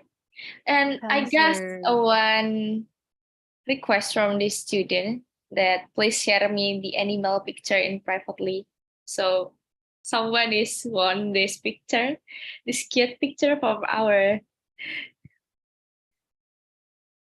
Okay, is it the cute animal we used to know? I don't know. I have trust issues from starting from now. I have trust issues with the commuter because the small hamster used to be very cute, you know.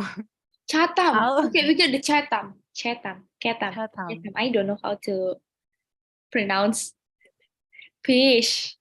Okay, maybe they can swim.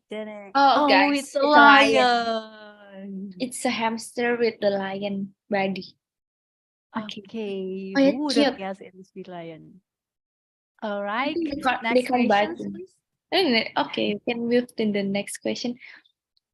It's the same with the bird in the second or third question before. I'm afraid. Bald eagle. Bald eagle. Is it bald eagle? Is it all? I don't know. Is it a chicken, maybe? Owl, fish. I know this one should be a fish. Fish. Fish. Owl, cat. Mantan. Oh. Maybe we can get owl, fish, eagle, snake. Oh, fish. Maybe snake. Okay, the committee, please. The answer, please. Oh, it's a male. It's a male, and I'm shocked. Male. Okay. Okay. No. And maybe we've got some questions. All right. This is pretty clear to guess. But I'm afraid it should be duck. Or maybe it's other one. Ducking. Peng duck.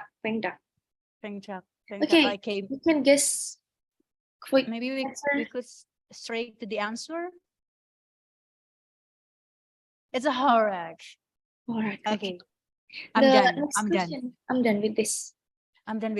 It's a I'm horror. lost with I can. My word. I can, but I'm still curious for the next question. Yep. So please, next question, please. Oh, guess the animal. It's already revealed a little bit for the head. But I don't know. Monkey. Maybe it's monkey. We wait for Mine? the second. Okay. Sandy. Sandy. Oh, you already. answer. Oh, Sharifa already give up. No problems. Swiper We'll jangan continue klik. this one. We'll continue Swiper this jangan one. klik. Okay. Skip. The next, the answer, please. Please reveal the answer. Squirrelira. I don't know how to spell it. It's hard to spell, yeah. Squirrela. Squirrela. Okay. For the next question, Squirrela. Bye, Squirrela. I guess we bring this milk from Please.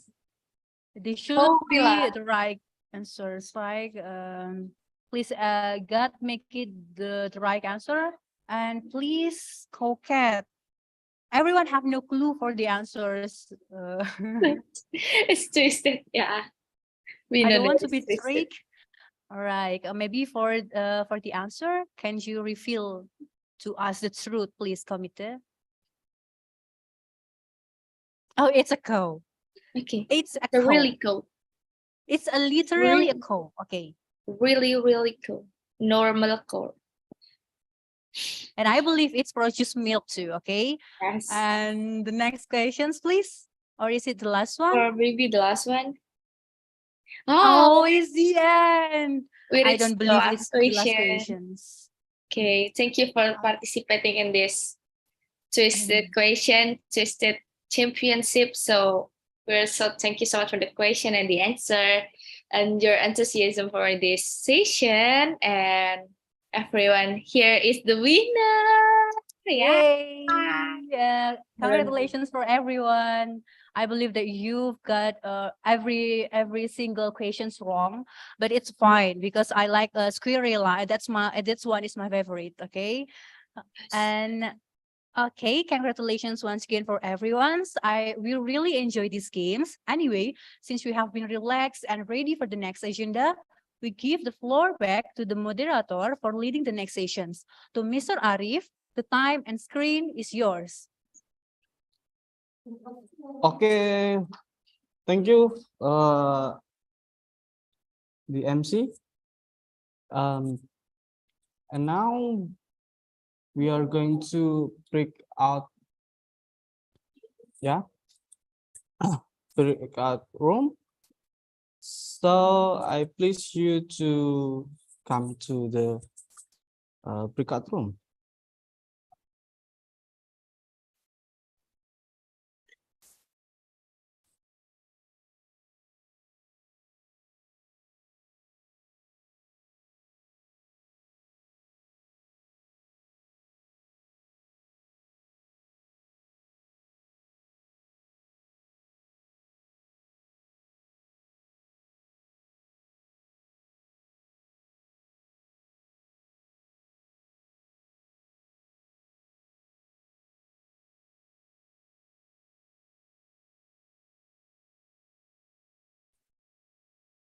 So we will have around 20 minutes in breakout room. The participants can discuss about the material that Dr. Wang Yong or Professor Sudharto gave to us.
Well, okay.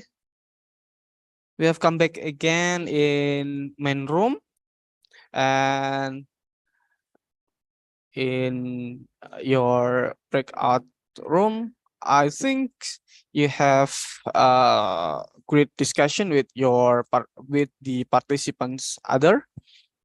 And now it's time to Q&A session.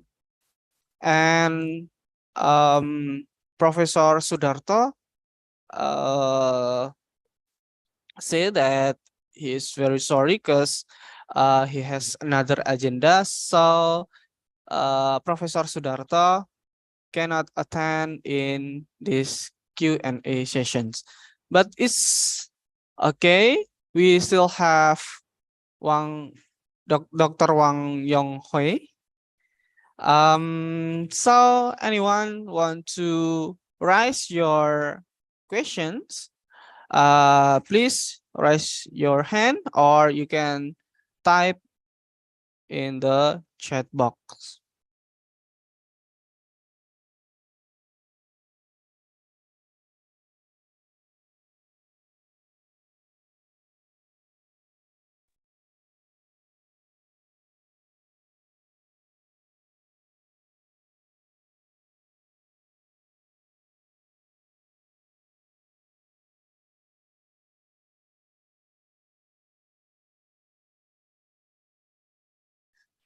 Okay, we have Muhammad Rehan Pratama. I please you to raise your questions to Dr. Wang Yonghui. Excuse me. Nice presentation, actually. I appreciate that. And I want to ask a question.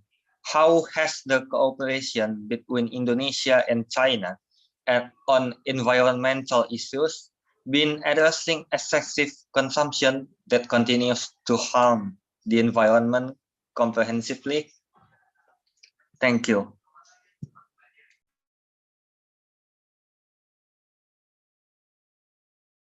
Okay, Dr. Wang, could you respond directly for this question? I'm sorry, Dr. Wang, you're still muted. Oh, sorry. Oh, sorry. Please say again. I didn't hear clearly his question. Sorry.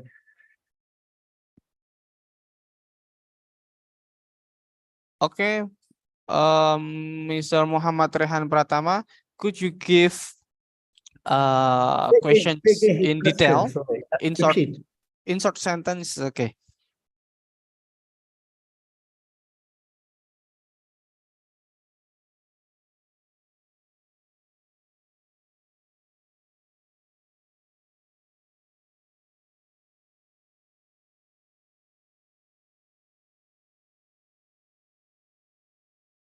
Oh, sorry, Dr. Wang, he wants to type it. Okay, I think I want to answer another question. Sure. Arifin asked me a question. He texted in the group, how can China and Indonesia effectively utilize privacy preserving techniques such as federated learning or different privacy to facilitate joint data analysis while upholding the privacy of sensitive information with their respective border. How can they ensure that such data is not misused for gaining competitive advantage or used for surveillance purposes? Moreover, how can transparency and public involvement can be maintained in the decision making process? Ensure, moreover, how can transparency and public involvement be maintained in the decision-making process to ensure that environmental protection efforts are effectively, sustainably, and inclusive and public interest?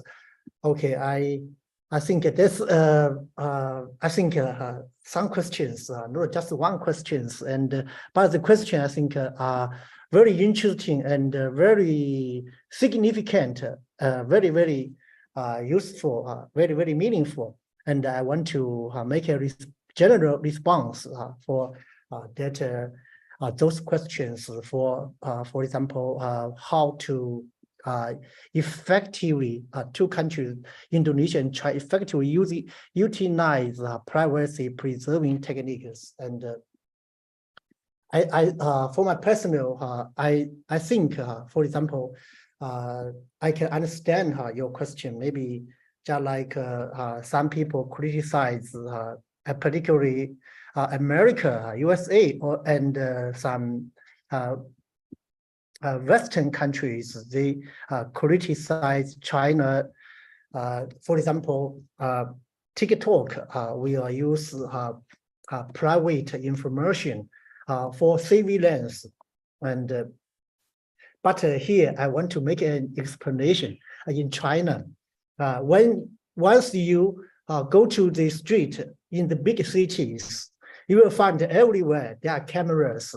But for me, an ordinary person, ordinary Chinese person, I don't feel any worried about the camera, which will make some surveillance upon me. I mean, okay, in the big cities of China, just like I live in Wuhan, in Wuhan city, in the street, there are some cameras, but I think I don't worry about that camera will keep surveillance on me, and will, how to say, take away some of my private information. On the contrary,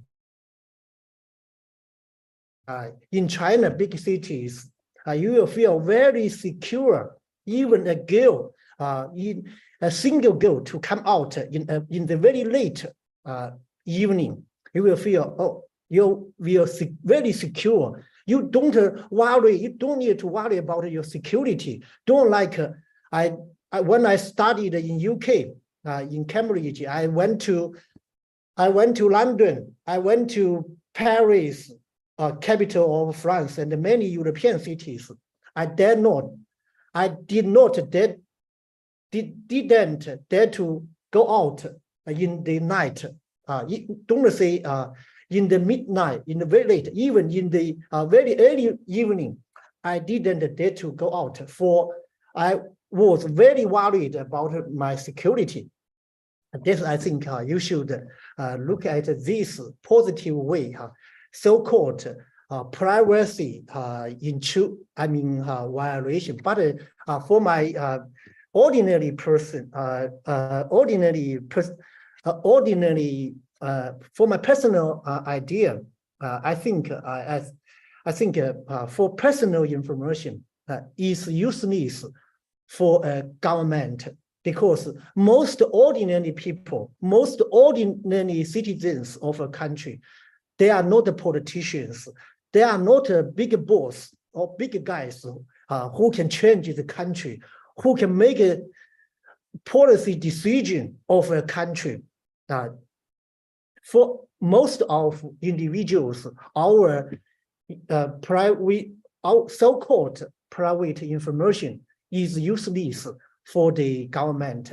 And for example, for China central government, for China government, different level government, they also guarantee by law, usually, even you are recorded by the camera in the street, but is illegal to leak your privacy into the public without the authority permit, without a police permit. If you want to get some, for example, some privacy, some personal or individual privacy, you should go to the police station to get the permit to, or say, you say I get harmed by some privacy violation, my personal privacy was violated, then police will make an investigation. And you cannot look at others' privacy recorded by the camera. This is the I give you this case, this example when I live in China. If you think of this case, you will think it is possible for Indonesia and China to utilize effectively in privacy, protection when coordinating in environmental protection, or also in other in other fields of coordination. For example, in educational cooperation, in technology cooperation, in business or investment cooperation. I think it can be successfully and effectively implemented by privacy protection. I think your questions let me think of some America's propaganda, just America's propaganda, just they mislead people's idea towards China's investment or China's business, including everything. For example, what I mentioned in Wuhan, in the public street, there are some cameras. If you are not a criminal, you are not. If you are a normal, ordinary person, you don't commit any crime, or you don't violate the law.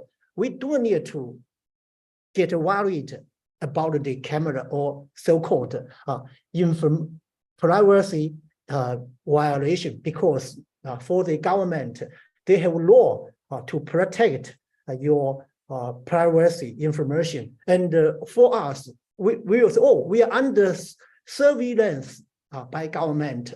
We is not transparent, but for most of ordinary person like us, like me, our privacy, my private information for the government is useless, because I'm not a governor, I'm not a minister of Chinese government.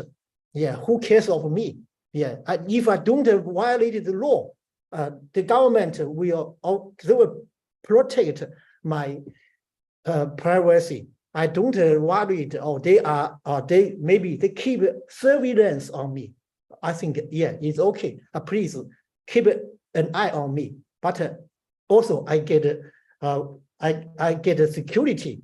I was guaranteed security once I go out for fun in the midnight. Even for example, a very young lady, or older lady, or even a kid goes out in the midnight for fun.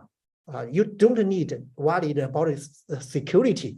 This is the benefits of such kind of surveillance, but it's not really. It's not a real surveillance. It's so-called surveillance. I think if Indonesia and China to take some cooperation in environmental protection, of course, two countries can make an agreement in privacy protection, can make some agreement or MOU for any worries who raised up. I think it is possible. Because the first guy who say, maybe generally say, maybe Indonesia and China cannot make an effective coordination in environmental protection. I think it's not accurate. Indeed, Indonesian government and the Chinese government already made some progress in cooperation in environmental protection. But most guys, you don't know. But I know. For example, I mentioned in my presentation,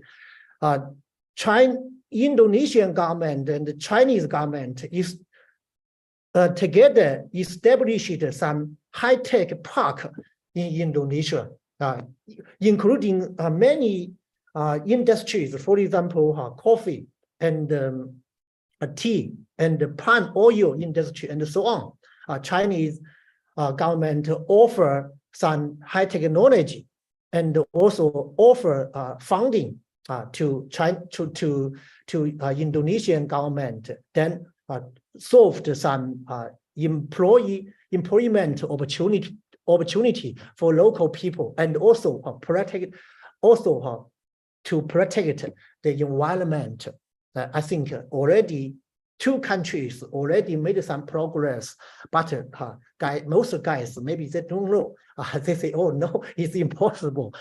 Is my general answer. I don't think so-called transparency, so-called privacy violation is a problem for 2 countries cooperation.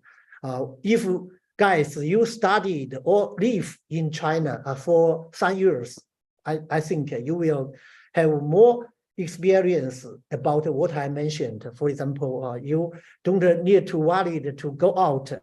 Even you are a girl, go out in Wuhan very late to meet your friend in a bar. You don't need to worry or who will rob you, or who will kidnap you, or who will beat you, or anything dangerous to you. You don't need to worry about this. I think, but I must tell you, if you say, "Oh, there's so many cameras in Wuhan in the public street, it will keep surveillance on you." But I will say, if without so many cameras on the street, how can your security can be guaranteed? That's a problem. For example, for you study in China, in Wuhan, for your personal information is useless for Chinese government. You don't need to worry. Chinese government don't care about your privacy. You are not a big guy. You are not a president, Joko Widodo, minister. If you are president or minister, big guy of Indonesia, of course, 2 countries, they will make some agreements how to protect each other's concern, to protect each other's, for example, privacy, to make a cooperation, to make the policy transparent to both sides. I think don't need to worry about that. That's my my general answer. Well, okay, Dr. Wang Yonghui, we hope that Alvin Morrison satisfied with the Wang Yonghui response. And we still have 2 questions. Let me read it for. I can answer some others. Yeah, you can sum 2 questions in one response. Okay. Thank you. Maybe I can answer very briefly, limited by time.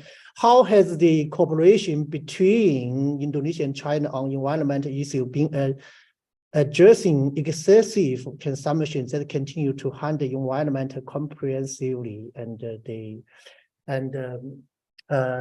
I think for both countries, I think Indonesian government and the Chinese government, as I know, both countries are concerned on environmental protection for some Chinese industries. They are also told to concern on environmental protection, and I think this the current situation between Indonesian government and Chinese government. And yeah, I think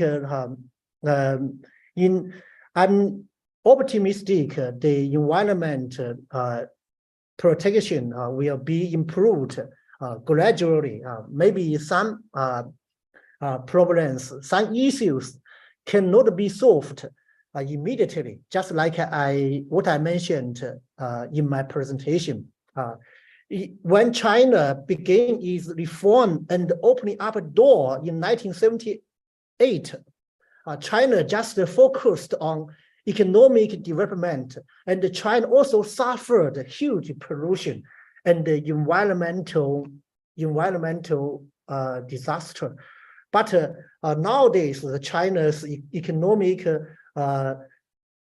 economy and technology and science has improved greatly than China. If guys, I think if you travel around China, if you study in China, in Wuhan, you will find the lake, for your East Lake in Wuhan, just very near to CCNU.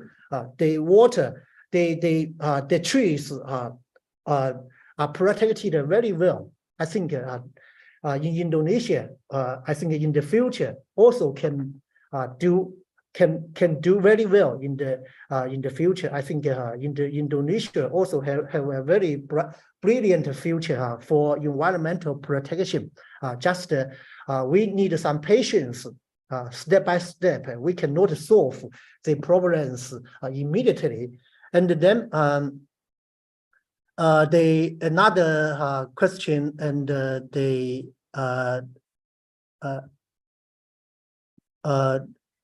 okay, maybe just this question. And also, yeah, if other has some comments, and please give your personal idea. Thank you. Arief. Well, okay. Yeah. Dr. Wang Yonghui, I think it's a wonderful session with the Q&A session. We hope that all the participants get more understanding about the climate change and environment with the perspective of China and Indonesia cooperations. Yep, we last questions for me. So, is there any potential that can Indonesia and China cooperate in terms of environment? Okay, I think thank you, Arief, for a very good question. I think there's huge potential between Indonesia and China in cooperation in environmental protection. As I mentioned, and since Joko Wei came into power, became president of Indonesia, two countries has improved a lot in bilateral cooperation. For example, bilateral business, bilateral educational, people-to-people exchange. More and more Indonesian students come to China for study, and also more and more Chinese students will go, and including teachers. For me, I also will go to Jakarta National University in September for half a year's research this year. And it means this is good sign, a positive sign for two countries' cooperation. It also means there's huge potential for two countries in environmental protection. For Chinese central government pay much attention to environmental protection. Also, I think Joko Wei is in government. Also, I think next, I'm sure the future Indonesia president also will pay much attention to environmental protection. I think is absolutely beneficial to Indonesia and the Indonesian people. And then two countries' government also focus on environmental protection. Then the two countries have much impetus, have much how to say willingness to cooperate in environmental protection. Okay. For Chinese elites, for example, professors, or China, many governments like in Indonesia, in high officials are elites, usually with good education. They are high official with good education, but not without a good education. People can become high official. Then high elite, I mean, they elites, I mean, Chinese government and the Chinese high officials are also focused, and they hope the two countries can protect environment, and particularly we also hope Indonesians environment can be protected better and better. We hope also. Yeah, this is the Dr. Wang Yong, general idea. I'm very sorry because time is up. So Okay, thank you. we are very thank you. Thank you very much for Dr. Wang and for addressing the interesting topic with topic the cooperations Indonesia and China in the environment, and also thanks to Professor Sudharto who have give us a lecture. And allow me to the end the session by the quote, yeah. If you want to be a good people, please be respected to your nature and environment.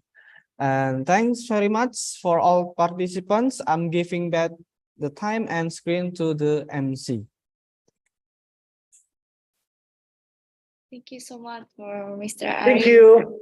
Dr. Yong for the insightful presentation and also panel discussion, and then the Q&A session. And finally, we reached at the end of the event. Thank you so much for Prof. Sudharto who left first, and also Dr. Wang for the insightful session. And thank you so much for Mr. Arief Zuliyan for leading the discussion session. However, before we close our today's agenda, we will take some documentation together. So please, everyone, turn on your camera and give us your best smile. Maybe, okay, please, we will wait until 1 minute. Okay, so everyone, please turn on your camera so that you can give us your best smile. And we'll wait for me.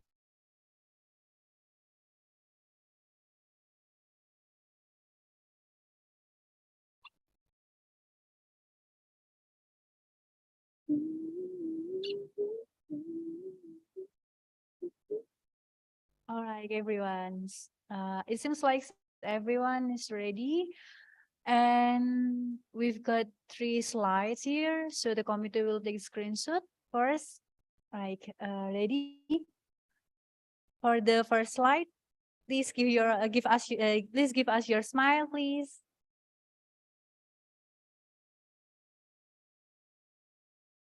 Okay, the next slide. Keep smiles. Huh? Okay, maybe I would like to count 1 to 3. Okay, the first slide, please. So sorry. 1, smile, everyone, smile. 1, 2, 3, cheese. All right, the next slide, second slide. Okay. All right, 1, 2, 3, cheese. And the last one, keep smiling, everyone, keep smiling. Okay. 1, 2, 3, cheese. Okay. Thank you so much for everyone who already smile and give us your best appearance for today. Please don't forget to fill in the link of attendance that has been sent by the committee in the comment sections. And all right, thank you so much for all the speakers. And on behalf of the organizing committees, I would like to apologize if we have made any mistakes throughout the event. We hope today's session will be beneficial for us. And once again, thank you everyone for gracing us our classes today with your presence. We truly appreciate it. And I wish you have a nice day as you do on day 7 of IRUD summer course in Thursday, 27th of July tomorrow. Have a good day, And everyone. good day, everyone. And thank you, Dr. Wang. Thank you, Mr. Arief. Thank and Prof. you. So much for your Sudharto. attendance and Thank you, everyone. See you. see you. Thank you all. Thank you. Thank Have a you. good day. Oh. Thank you. Yeah, Fadil. Wang, Wang 老师，你 Hello，英杰，好 Arief，你下个月来到印尼是吧？ 9月份 September。不是 September， 但是哦，OK 在 OK，yeah，7月哦7月10月8月August 10th。 OK Yeah, 10th August, I will come to your school, your university. 是的 for me. 欢迎您 Yeah, and Okay. also I will come to Jakarta, 是的 National University, 那 to be a visiting scholar for half a year, funded by Chinese CSC, also by Chinese Scholarship Council. 好的，老师，感谢您。 See you. OK， Arief. see you， 再见。 See you. 再见 Have a good day all.